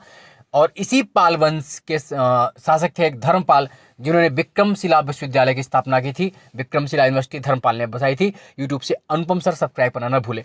कन्नड़ साहित्य का तिरत्न किसे मानते हैं?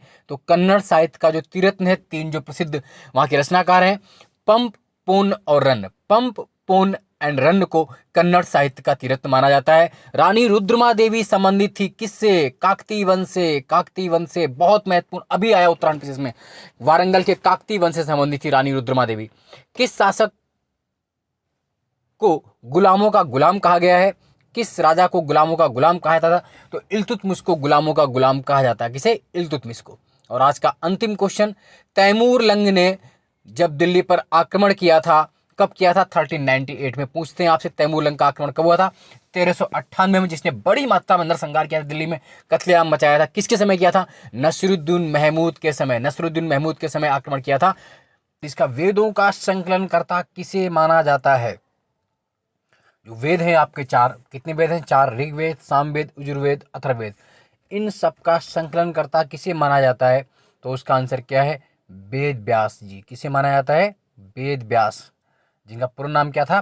कृष्ण द्वैपायन वेद व्यास। वेद व्यास को ही कृष्ण द्वैपायन वेद व्यास भी कहा जाता है। तो वेदों का संकलन करता वेद व्यास जी को माना जाता है। ऐत्रेय और कौशिकी ब्राह्मण किस वेद के ग्रंथ हैं? ऐत्रेय और कौशिकी ब्राह्मण किस वेद के ब्राह्मण ग्रंथ हैं? तो इसका आंसर क्या होगा? ऋग्वेद के ब्राह्मण ग्रंथ क्या है? ऐत्रेय और कौशिकी किसके हैं? ये ऋग्वेद के हैं।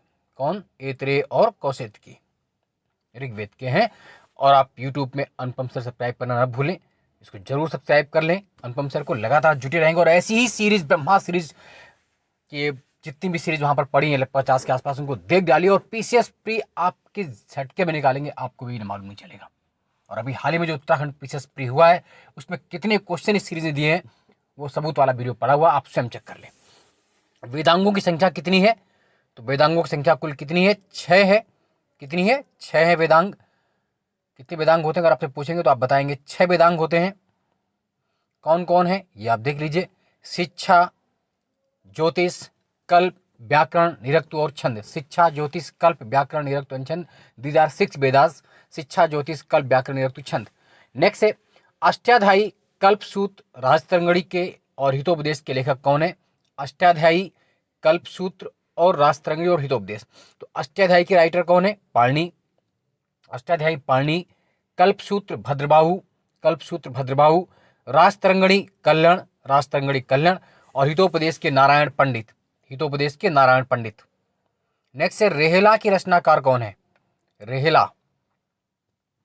तो जो रेहेला के रचनाकार हैं वो इब्न बतूता हैं। कौन है? इब्न बतूता है।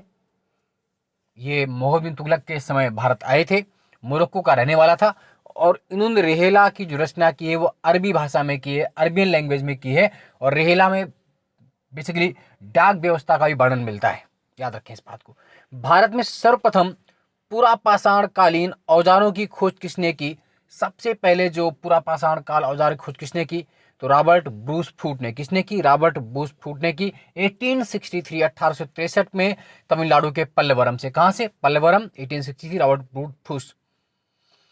हड़प्पा टीले का सर्वप्रथम उल्लेख किसने किया? तो हड़प्पा टीले का सर्वप्रथम जो उल्लेख किसने किया सबसे पहले? तो आप बताएंगे किसने किया? चार्ल्स मैसन ने 1826 में।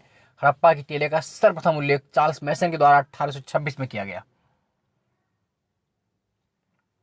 है ना। प्रथम जैन संगीत का आयोजन कहां पर किया गया? तो प्रथम जैन संगीत का आयोजन पाटलिपुत्र में किया गया था। और ये क्वेश्चन अभी हाल ही में उत्तराखंड पीसीएस में आया भी था कि प्रथम जैन संगीत, जो फर्स्ट जैन सेरेमनी हुई थी, जैन संगीत का आयोजन कहां पर हुआ था? तो पाटलिपुत्र में हुआ था। और इसके अध्यक्ष कौन थे? स्थूल भद्र इसके अध्यक्ष थे। जिस तरह बौद्ध धर्म में 4 संगीतियां हुई हैं, उसी तरह जैन धर्म में 2 संगीति हुई हैं। पहली संगीत पाटलिपुत्र में हुई जिसकी अध्यक्षता स्थूल भद्र ने की, जबकि दूसरी संगीति जैन संगीत कहां पर हुई? बल्लवी गुजरात में हुई थी, बल्लवी गुजरात में, जिसके अध्यक्ष देवादी क्षमाश्रमण थे, देवादी क्षमाश्रमण थे। और ये पीडीएफ निःशुल्क आपको मिल जाएगी। आप हमारा Telegram group Anupam sir GS group join कर लीजिए, वहां पर एक पीडीएफ आपको निःशुल्क मिल जाएगी। जुटे रहिए लगातार। नेक्स्ट क्वेश्चन जो है, सिकंदर की डेथ कब हुई थी? सिकंदर की मृत्यु कब हुई थी? तो जो सिकंदर की मृत्यु हुई थी वो 323 ईसा पूर्व में, 323 बीसी में बेबीलोन पे हुई थी, है ना, याद रखें इस बात को। सर्वप्रथम अशोक स्तंभ की खोज किसने की थी? सबसे पहले अशोक का जो पिलर थे उनको किसने खोजा?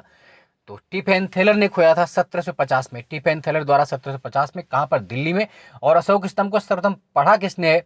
तो सर्वप्रथम पढ़ा किसने है वो आप बताते हैं। जो पढ़ने में सफलता प्राप्त की थी, किसने प्राप्त की थी बताइए? तो सर्वप्रथम पढ़ा किसने है? जेम्स प्रिंसेप ने 1837 में। जेम्स प्रिंसेप 1837 में पढ़ा। खोजा टिफेन थैलर ने 1750 में, पढ़ा जेम्स प्रिंसेप ने 1837 में, याद रखेंगे इस बात को। मलेशिया में किंटा घाटी किस के उत्पादन के लिए प्रसिद्ध है? तो जो किंटा वैली है मलेशिया में, क्वेश्चन वैसे आ सकता है किंटा वैली कहाँ पर है? मलेशिया में। किसके लिए? टिन उत्पादन के लिए फेमस है, टिन उत्पादन के लिए। इंद्रावती और कलेसर नेशनल पार्क कहाँ पर है? तो इंद्रावती नेशनल पार्क छत्तीसगढ़ में, बस्तर के आसपास पड़ता है, और कलेसर नेशनल पार्क हरियाणा में है। इंद्रावती छत्तीसगढ़, कलेसर हरियाणा।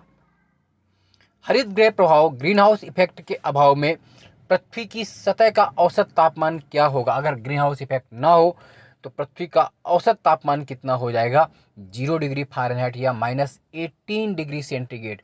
0 डिग्री फ़ारेनहाइट या -18 डिग्री सेंटीग्रेड हो जाएगा, जो कि मनुष्य के रहने के लिए अनुकूल नहीं होगा। इसलिए ग्रीन हाउस प्रभाव की वजह से ये संभव, अगर ना हो तो ये संभव नहीं हो पाएगा। हींग, आप जानते हैं हींग किससे प्राप्त होती है? पूछा भी गया है। तो हींग जो होता है पौधों की जड़ों से, वृक्षों की जड़ों से प्राप्त होती है। बेसिकली ये अम्बेलिफेरी कुल का एक वृक्ष होता है, उसकी जड़ों से प्राप्त होती है। उसकी जड़ों से जो प्राप्त लेटेक्स को सुखाकर हींग बनाई थी, जड़ों से प्राप्त लेटेक्स को सुखाकर जड़ों हींग बनाती है। तो हींग से प्राप्त होती है वृक्षों की जड़ों से, रूट से।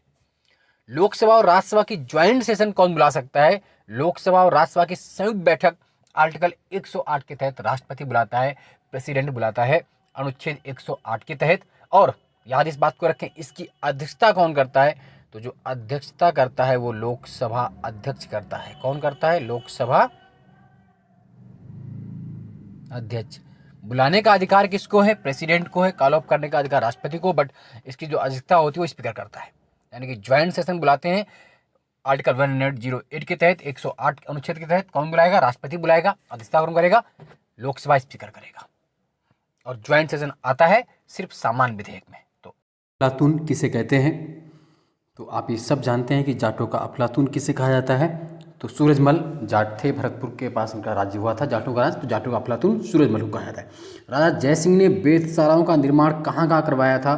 तो राजा जयसिंह ने जो वेधशालाओं का निर्माण करवाया था वो दिल्ली, जयपुर, उज्जैन, बनारस, मथुरा। दिल्ली, जयपुर, उज्जैन, बनारस था मथुरा। यूपी में 2 स्थान थे, बनारस और मथुरा। यूट्यूब से अनुपम सर को सब्सक्राइब करना ना भूलें। और लगातार हम ब्रह्मास्त्र सीरीज करते आ रहे हैं, और आप लगातार देख रहे हैं जैसे पेपर हो रहे हैं उत्तराखंड और या भी आर जो भी हुए, उन सब में कितने क्वेश्चन यहाँ से मिल रहे हैं। और आने वाले पीसेस और बिहार पीसेस के लिए रामबाण ब्रह्मास्त्र सीरीज गलत नहीं करना। राजा रणजीत सिंह का जन्म कब हुआ था? तो रणजीत सिंह का जन्म 2 नवंबर 1780 को हुआ था। 2 नवंबर 1780 को हुआ था। और किस मिसल में हुआ था? तो शुकर चाकिया मिसल। कौन सी मिसल थी? शुकर चाकिया मिसल आप जानते हैं इनकी एक 12 मिसल थी सिखों की। तो शुकर चाकिया मिसल में हुए थे। और इनके पिताजी का नाम महासिंह था। क्या नाम था? महासिंह। रणजीत सिंह का जन्म किस मिसल में हुआ ये भी पूछते हैं, तो आप बता पाएंगे किस में हुआ था? शुकर चाकिया मिसल में। 2 नवंबर 1780 को महासिंह पिताजी थे इनके, महासिंह इस मिसल के मुखिया थे। लाहौर इनकी राजधानी थी। 1809 में इन्होंने अमृतसर की संधि की थी अंग्रेजों से। अंग्रेजों से कौन सा? Charles Metcalf. 1809 में अमृतसर की संधि। पानीपत का 3rd युद्ध कब हुआ? तो पानीपत का 3य युद्ध 14 जनवरी 1761 को, 14 जनवरी 1761 को हुआ। मराठों और अफगानों के बीच, मराठों के और अफगानों के बीच। तो मराठों की ओर सदाशिवराव भाऊ नेतृत्व करता थे, जबकि अफगानों की ओर अहमद शाह अब्दाली नेतृत्व करता थे। और इस युद्ध में मराठों की पराजय हुई, दुर्भाग्यपूर्ण। अगला है नाना फडणवीस का मूल नाम क्या था? बहुत पूछते। मराठों का एक योग्य नेता था। तो नाना फडणवीस का जो मूल नाम था, ओरिजिनल नाम था बालाजी जनार्दन भानु। क्या नाम था? बालाजी जनार्दन भानु। पूछ सकते हैं नाना फडणवीस का रियल नेम। बहुत अच्छा क्वेश्चन है। तो बालाजी जनार्दन भानु। और इसी नाना फडणवीस को ग्रांड डप ने मराठों का मैकियावेली कहा था। ग्रांड डप ने, जिसने कि मराठों का इतिहास लिखा है, उसने मराठों का मैकियावेली भी कहा था। किसको? नाना फडणवीस को, जिसका रियल नेम बालाजी जनार्दन भानु था। भारत में ब्लू वाटर पॉलिसी की शुरुआत किसने की? बहुत पूछते हैं ब्लू वाटर पॉलिसी की शुरुआत किसने की? तो पुर्तगाली वायसराय फ्रांसिस्को डी अल्मेडा ने। किसने की? फ्रांसिस्को डी अल्मेडा ने blue water policy. Francisco de Almeida, बहुत ऊंची आती ब्लू वाटर पॉलिसी, तो फ्रांसिस्को डी अल्मेडा ने की। याद रखें इस बात को। अगला है बम्बई शहर का संस्थापक कौन था? किसे माना जाता है? तो गेराल्ड एंगियर को। हालांकि कुछ त्रुटिपूर्ण इतिहास लेखन है, उसकी वजह से ऐसा है। तो बम्बई शहर का संस्थापक गेराल्ड एंगियर को माना जाता है। जिस हिसाब से कलकत्ता का संस्थापक जॉब चॉर्नोक को माना था, लेकिन कलकत्ता हाईकोर्ट ने उसे संस्थापक मानने से अभी हाल ही मना कर दिया है। तो उसी तरह बम्बई का शहर का संस्थापक गेराल्ड एंगियर, जो भी त्रिपुर, लेकिन अगर ऑप्शन में आएगा तो आपको करना ही पड़ेगा गेराल्ड एंगियर। फ्रांसीसी ईस्ट इंडिया कंपनी की स्थापना कब हुई? तो फ्रेंच ईस्ट इंडिया कंपनी की स्थापना 1664 में 1664 में हुई। कब हुई? 1664 में हुई। और किसके समय हुई थी? लुई 14, लुई 14वां, वहाँ का शासक था लुई 14वां। अब कुछ हमारे शास्त्रीय नृत्य हैं, वो किन किन राज्यों में हैं, कहाँ से उनका संबंध है, आइए देखते हैं। हमेशा पूछे आते हैं और बहुत चांसेस रहते हैं ऐसे नृत्यों की, तो बात कर लेते हैं। भारतनाट्यम, तो भारतनाट्यम का संबंध कहाँ से? तमिलनाडु से। कहाँ से? तमिलनाडु से। कथकली का संबंध आपका केरल से है, कथकली केरल। कुचिपुड़ी आंध्रा, कुचिपुड़ी आंध्रा। मोहिनीअट्टम केरल, मोहिनीअट्टम केरल। सत्रिया असम, कथक यूपी। याद कर लीजिए, ये शास्त्रीय नृत्य हैं, क्लासिकल डांस है हमारे। तो भारतनाट्यम तमिलनाडु से है, कथकली केरल, कुचिपुड़ी आंध्रा, मोहिनीअट्टम केरल, सत्रिया असम और कथक उत्तर प्रदेश। कोई ना कोई एक नृत्य आपको जरूर एग्जाम में मिलेगा और गलत नहीं करना। टेलीग्राम ग्रुप ज्वाइन कर लीजिए, अनुपम सर जीएस ग्रुप, वहाँ इसकी निःशुल्क पीडीएफ आपको मिल जाएगी। अगला है, फिर कुछ हम बात कर रहे हैं लोक नृत्यों की, फोक डांसेस की, वो कहाँ से संबंधित हैं तो देख लीजिए। पहला रऊप, तो रऊप का संबंध जो है वो कहाँ से है? जम्मू कश्मीर से है, जम्मू कश्मीर से है। नाटी का संबंध हिमाचल प्रदेश से है। नाटी जो डांस होता है वो नाटी नाटी बहुत फेमस है वहाँ चंबे का, हिमाचल में है। गणगौर और घूमर, ये दोनों का संबंध राजस्थान से, गणगौर और घूमर का संबंध राजस्थान से। स्वांग का संबंध आपका हरियाणा से, स्वांग का संबंध हरियाणा से है। और गरबा का संबंध गुजरात से है, गरबा गुजरात। पडवानी छत्तीसगढ़, पडवानी छत्तीसगढ़। तमाशा महाराष्ट्र और अंकिया नट असम से है, याद रख लीजिए। एक बार फिर से देख लीजिए, रऊप का संबंध जम्मू कश्मीर से, नाटी हिमाचल प्रदेश, गणगौर एंड घूमर राजस्थान से, स्वांग हरियाणा, गरबा गुजरात, पडवानी छत्तीसगढ़, तमाशा महाराष्ट्र, अंकिया नाट असम से। जब भी किसी एग्जाम में कहीं पर भी आपको मिलेगा, अब आपको इससे गलती नहीं करनी है। अगला है, साहित्य अकादमी और ललित कला अकादमी की स्थापना कब की गई? तो इन दोनों की स्थापना 1954 में बहुत पूछा जाता है और अभी पूछा गया हाल ही में, कल ही जो एग्जाम हुआ आपका आरओ वाले में मैच मिलाने को। तो साहित्य अकादमी और ललित कला अकादमी की स्थापना कब की गई? 1954 में की गई। संविधान सभा का प्रतीक क्या थी? संविधान सभा का प्रतीक क्या मोहर क्या थी? तो हाथी। संविधान सभा का प्रतीक क्या मोहर क्या था? हाथी। याद करिए, हाथी। भारतीय संविधान पूर्णतः हस्तलिखित है, हैंड राइटिंग है, ये आप जानते हैं, हैंड राइटिंग है, पूरी तरह हाथ से लिखा गया है। तो इसे किसने लिखा था? तो याद रखें, बहुत बेहतरीन नाम है, श्री प्रेम बिहारी नारायण रायजादा ने। भारतीय संविधान पूर्णतः हैंड रिटन है, फुली हैंड रिटन है, हस्तलिखित है। तो इसे किसने लिखा था? श्री प्रेम बिहारी नारायण रायजादा ने, याद रखना है इसको। अगला है, मूल कर्तव्य, मौलिक अधिकार, राज्य के नीति निर्देशक तत्व और संविधान संशोधन की प्रक्रिया कहाँ से ली गई है भारत में? तो मूल कर्तव्य यानी कि फंडामेंटल ड्यूटीज जो है रसिया रूस से लिए गए हैं। मौलिक अधिकार फंडामेंटल राइट्स यूएसए अमेरिका से लिए गए हैं। राज्य के नीति निर्देशक तत्व directive principle of state policy, ये आपके आयरलैंड से लिए गए हैं, आयरलैंड से लिए गए हैं। और संविधान संशोधन अमेंडमेंट जो है आपका साउथ अफ्रीका से लिए गए। अगर आपको वीडियो अच्छा लगता है तो लाइक कमेंट शेयर करना न भूलें और अधिक से अधिक लोगों तक पहुंचाएं ताकि उन सब का भला हो। ये 15 क्वेश्चन जो होते हैं ब्रह्मास्त्र सीरीज अपने आप में बहुत बहुमूल्य है, बहुत कम समय में आपको बहुत कुछ देने वाली है, लगातार जुड़े रहिए। क्वेश्चन नंबर 15 है, संविधान सभा कांग्रेस थी और कांग्रेस भारत था, ये किसने कहा था? अंतिम क्वेश्चन है सीरीज का। संविधान सभा कांग्रेस थी और कांग्रेस भारत था, तो किसने कहा था? ग्रेनविल ऑस्टिन ने। किसने कहा था? ग्रेनविल ऑस्टिन ने कहा था संविधान सभा कांग्रेस थी और कांग्रेस भारत था। ज्वाइन कर लीजिए। का उद्गम कहाँ से होता है? आप सब जानते हैं, लूनी एक रिवर है जो राजस्थान और गुजरात होते हुए समुद्र में नहीं पहुँच पाती, समुद्र से पहले ही विलीन जाती है। लूनी नदी का जो ओरिजिन है वो नाग पहाड़ी अजमेर से है। नाग पहाड़ी बेसिकली अरावली की एक पार्ट है और अजमेर में एक लेक है आना सागर लेक, उसी के पास से इसका ओरिजिन होता है। और एक क्वेश्चन एक और आता है, हमेशा पूछते हैं कि कौन सी नदी समुद्र तक नहीं पहुंच पाती? तो लूनी जो है ये कच्छ के रन में ही विलीन हो जाती है, समुद्र तक नहीं पहुंच पाती। और थार मरुस्थल में एकमात्र बहने वाली नदी है लूनी। इसी को पहले सागरमती या लवणावती भी कहते थे, इसका एक नाम सागरमती भी है। इसका ओरिजिन नाग पहाड़ी अजमेर से है, जो कि अरावली की एक श्रृंखला है। Aravalli is the oldest mountain series of the world. Aravalli दुनिया की सबसे प्राचीनतम पर्वत श्रृंखला है और अरावली का सबसे ऊंचा शिखर गुरु शिखर 1722 मीटर ऊंचाई भी आप जानते हैं। अगला क्वेश्चन, ब्रिक फील्डर हबूब यामू किस किस देश में चलने वाली हवाएं हैं? तो ब्रिक फील्डर ऑस्ट्रेलिया में, हबूब सूडान में, यामू जापान में। ये गर्म एवं शुष्क स्थानीय हवाएं लोकल विंड्स हैं, वार्म लोकल विंड्स हैं। तो ब्रिक फील्डर ऑस्ट्रेलिया में चलती है, हबूब सूडान में चलती है, यामो जापान में। ये क्वेश्चंस आपको बार बार मिलते हैं और अभी भी आप उत्तराखंड पीसीएस में भी कर चुके हैं, यूपी में भी कर चुके हैं।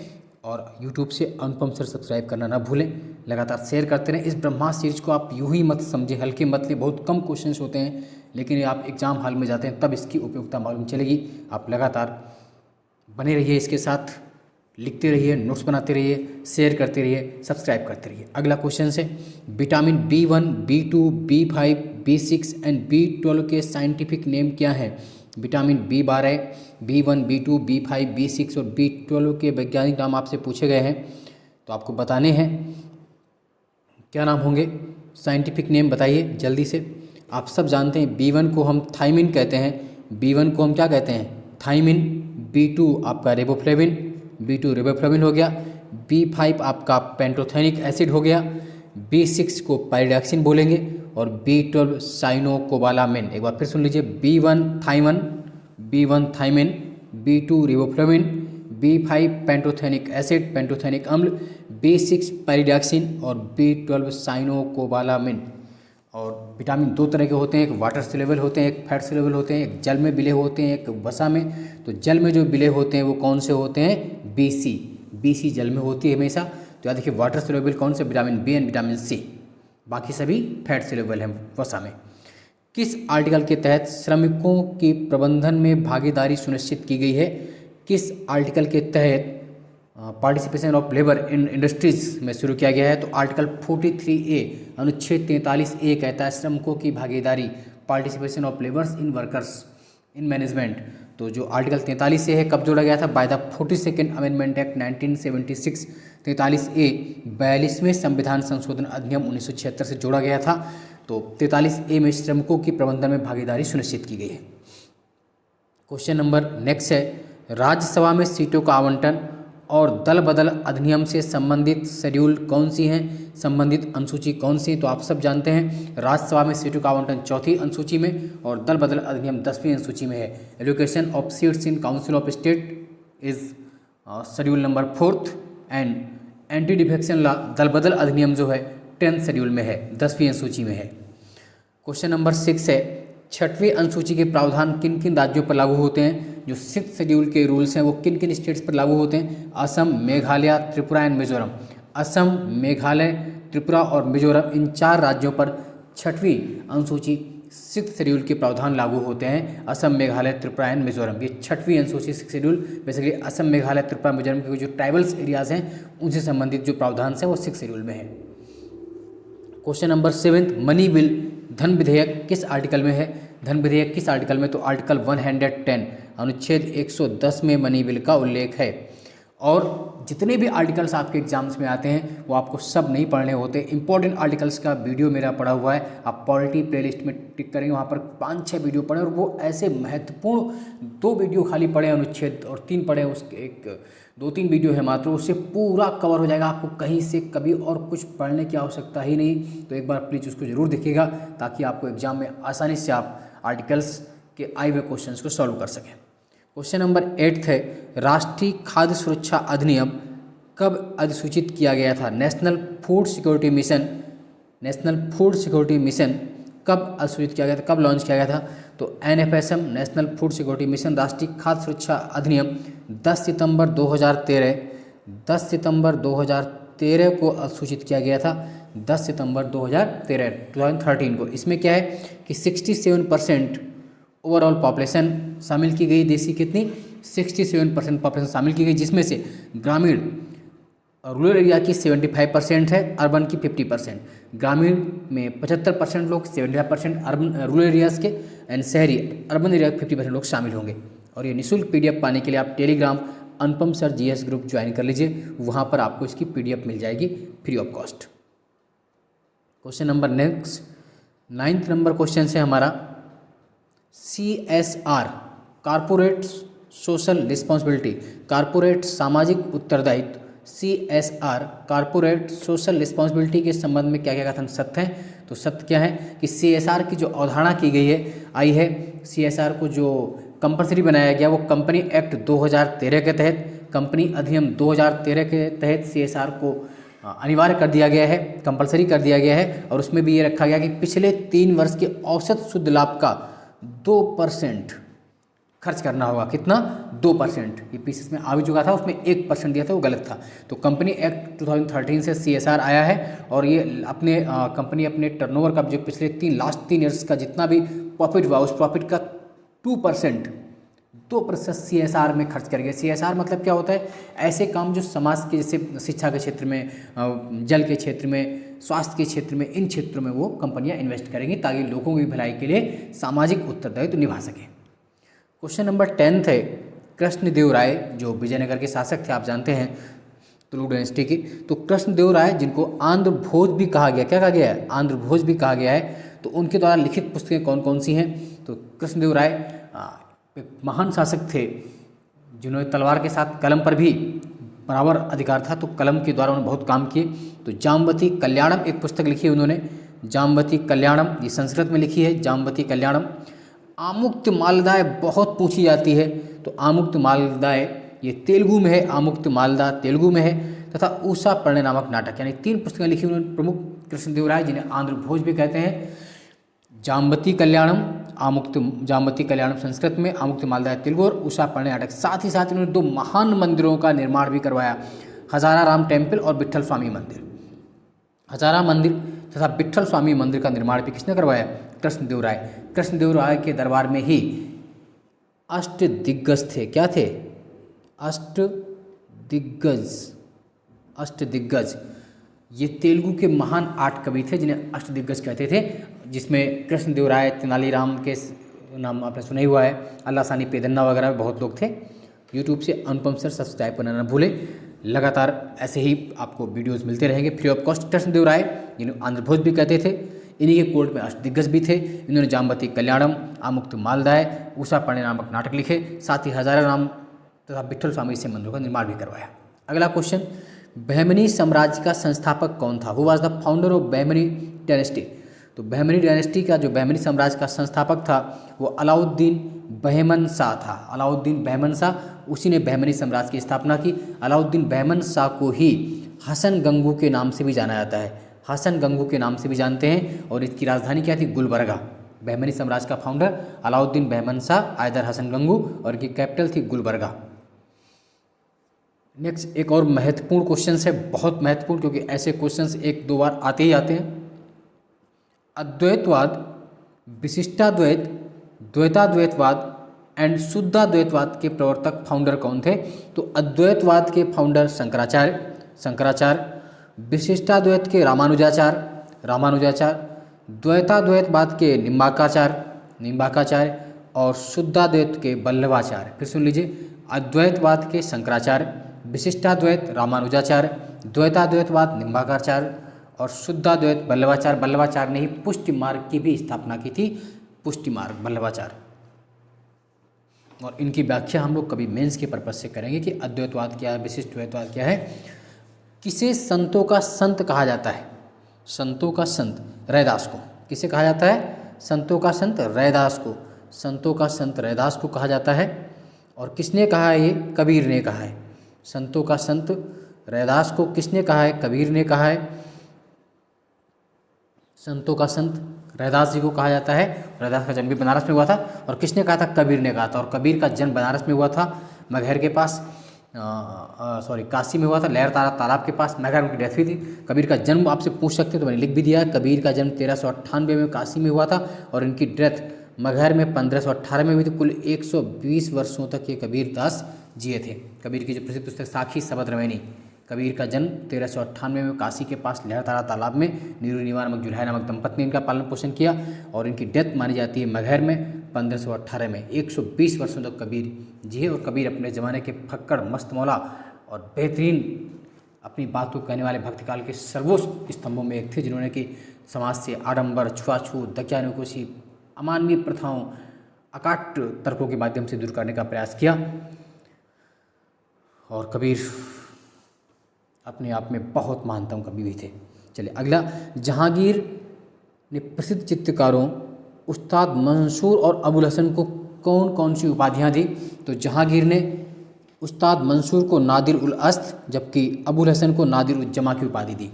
जहांगीर का जो टाइम था वो पेंटिंग्स के लिए, चित्रकारी के लिए मुगल काल का स्वर्णकाल था। जहांगीर भी स्वयं बहुत प्रसिद्ध चित्रकार था, तो जहांगीर ने चित्रकारों में बहुत बड़ी उन्नति करवाई। स्वयं भी अच्छा चित्रकार था। वो कहता था कोई भी चित्रकार लाएं उसको मैं बता सकता हूँ देख करके कि किसने किसने बनाया होगा।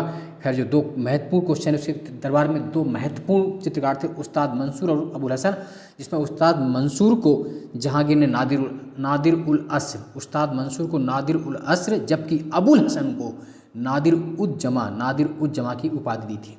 लास्ट क्वेश्चन आज के लिए है, पुरंदर की संधि कब और किसके बीच हुई? तो पुरंदर की संधि जो हुई थी 1665 में, 1665 में बिटवीन शिवाजी एंड मुगलों के बीच। मुगलों का सेनापति कौन था? जयसिंह। शिवाजी मराठों और मुगलों के बीच हुई थी। मराठों की ओर से शिवाजी थे और मुगलों की ओर से जयसिंह। कौन था? जयसिंह, राजा जयसिंह। तो 1665 में शिवाजी और जयसिंह के बीच हुई। मुगल सेनापति जयसिंह था, तो याद रखेंगे इसको।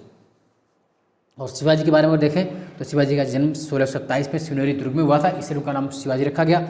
जन्म शिवाजी का 1627 में हुआ था। उनकी डेथ 1680 में हुई थी, 1680 में। और शिवाजी का राज्याभिषेक 1674 में करवाया था काशी के पंडितों द्वारा, गंगा प्रसाद भट्ट वगैरह। तो ये आप याद रखेंगे। इस संविधान संशोधन के तहत मंत्रियों की कुल संख्या 15% से अधिक तथा छोटे राज्यों में 12 नहीं हो सकती है। किस अमेंडमेंट एक्ट के तहत ये नियम बना दिया गया था कि जो टोटल मिनिस्टर्स होंगे 50% से अधिक नहीं होंगे, साथ ही जो स्मॉल स्टेट लाइक उत्तराखंड वगैरह उसमें 12 से अधिक नहीं हो सकते हैं। तो ये किससे बनाया गया? 91 अमेंडमेंट एक्ट 2003, 91वें संविधान संशोधन अधिनियम 2003 से नियम बना दिया गया था कि बड़े राज्यों में और केंद्र में मंत्रियों की संख्या 15% से अधिक नहीं हो सकती, जबकि छोटे राज्यों में 12 से अधिक नहीं होगी। याद रखें इस बात को। जबकि दिल्ली में अधिकतम कितने हैं ये आप कमेंट बॉक्स में बताएंगे। ब्रह्मास्त्र सीरीज हमारी चल रही, लगातार आप इसको देखते रहिए। प्रश्नकाल और शून्यकाल का समय क्या होता है? क्वेश्चन आवर और जीरो आवर का समय क्या होता है? तो प्रश्नकाल क्वेश्चन आवर 11 से 12, 11 to 12 PM और जीरो आवर 12 to 1 PM। शून्यकाल 12 से 1 बजे का समय होता है।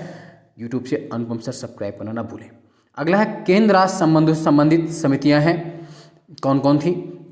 तो केंद्र राज्य संबंधों से संबंधित जो प्रमुख समितियां हैं, पहली थी सरकरिया आयोग, 1983 में आए। राजेंद्र सिंह सरकरिया इसके अध्यक्ष थे। बी.सी. रमन और एस.आर. सेन इसके अन्य मेंबर थे।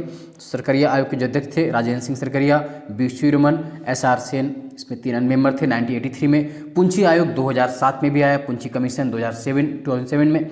राजमन्नार समिति 1969।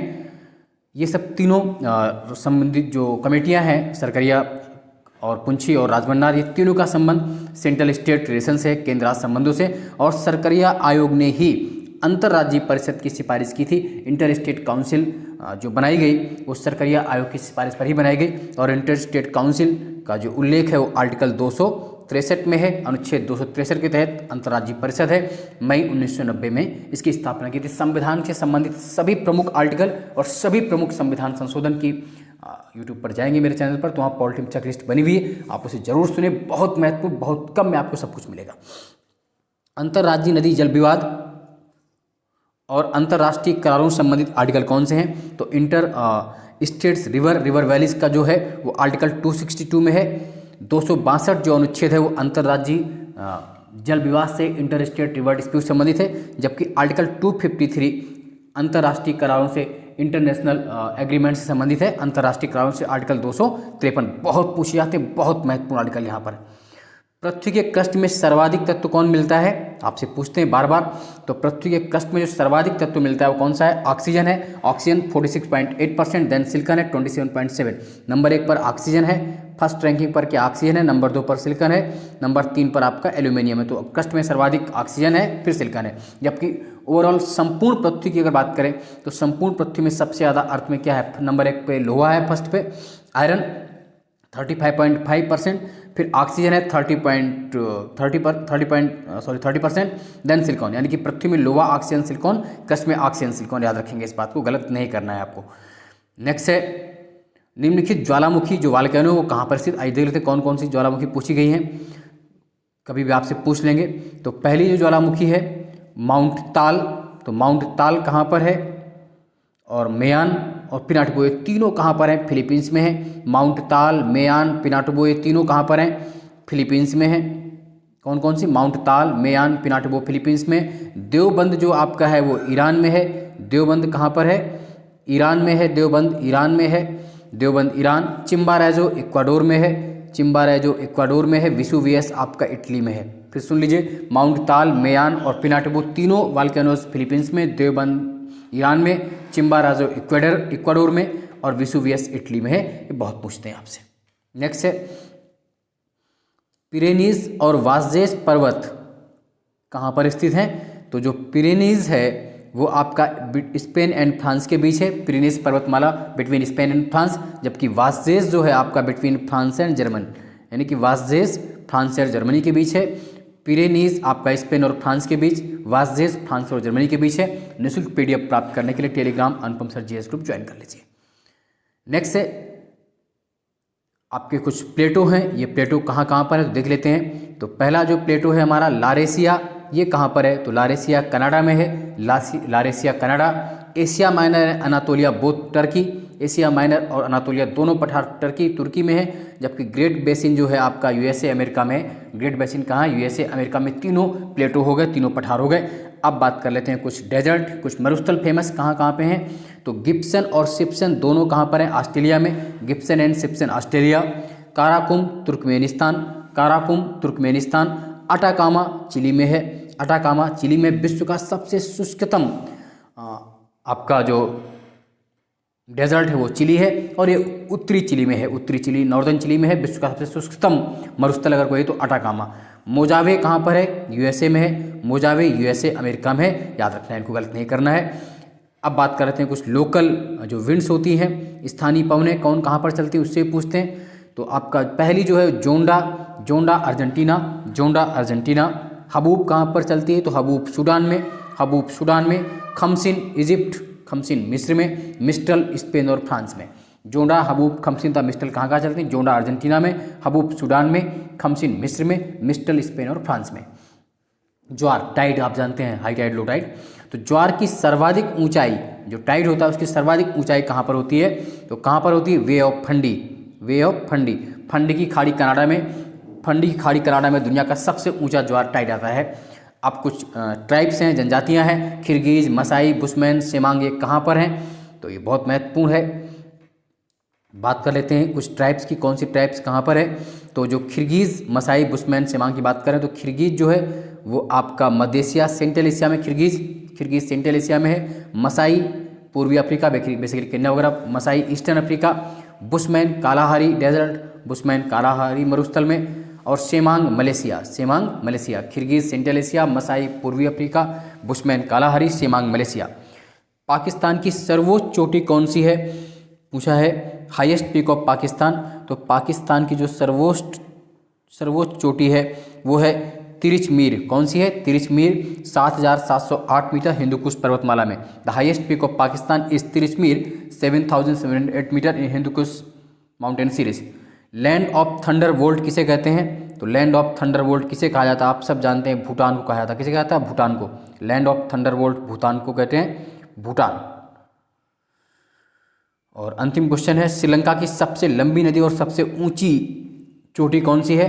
तो श्रीलंका की the longest river of Lanka, Mahaweli Ganga. Mahaweli Ganga सबसे लंबी नदी है, जबकि सबसे ऊंची चोटी आपकी पिदरू तालागामा 2527 मीटर।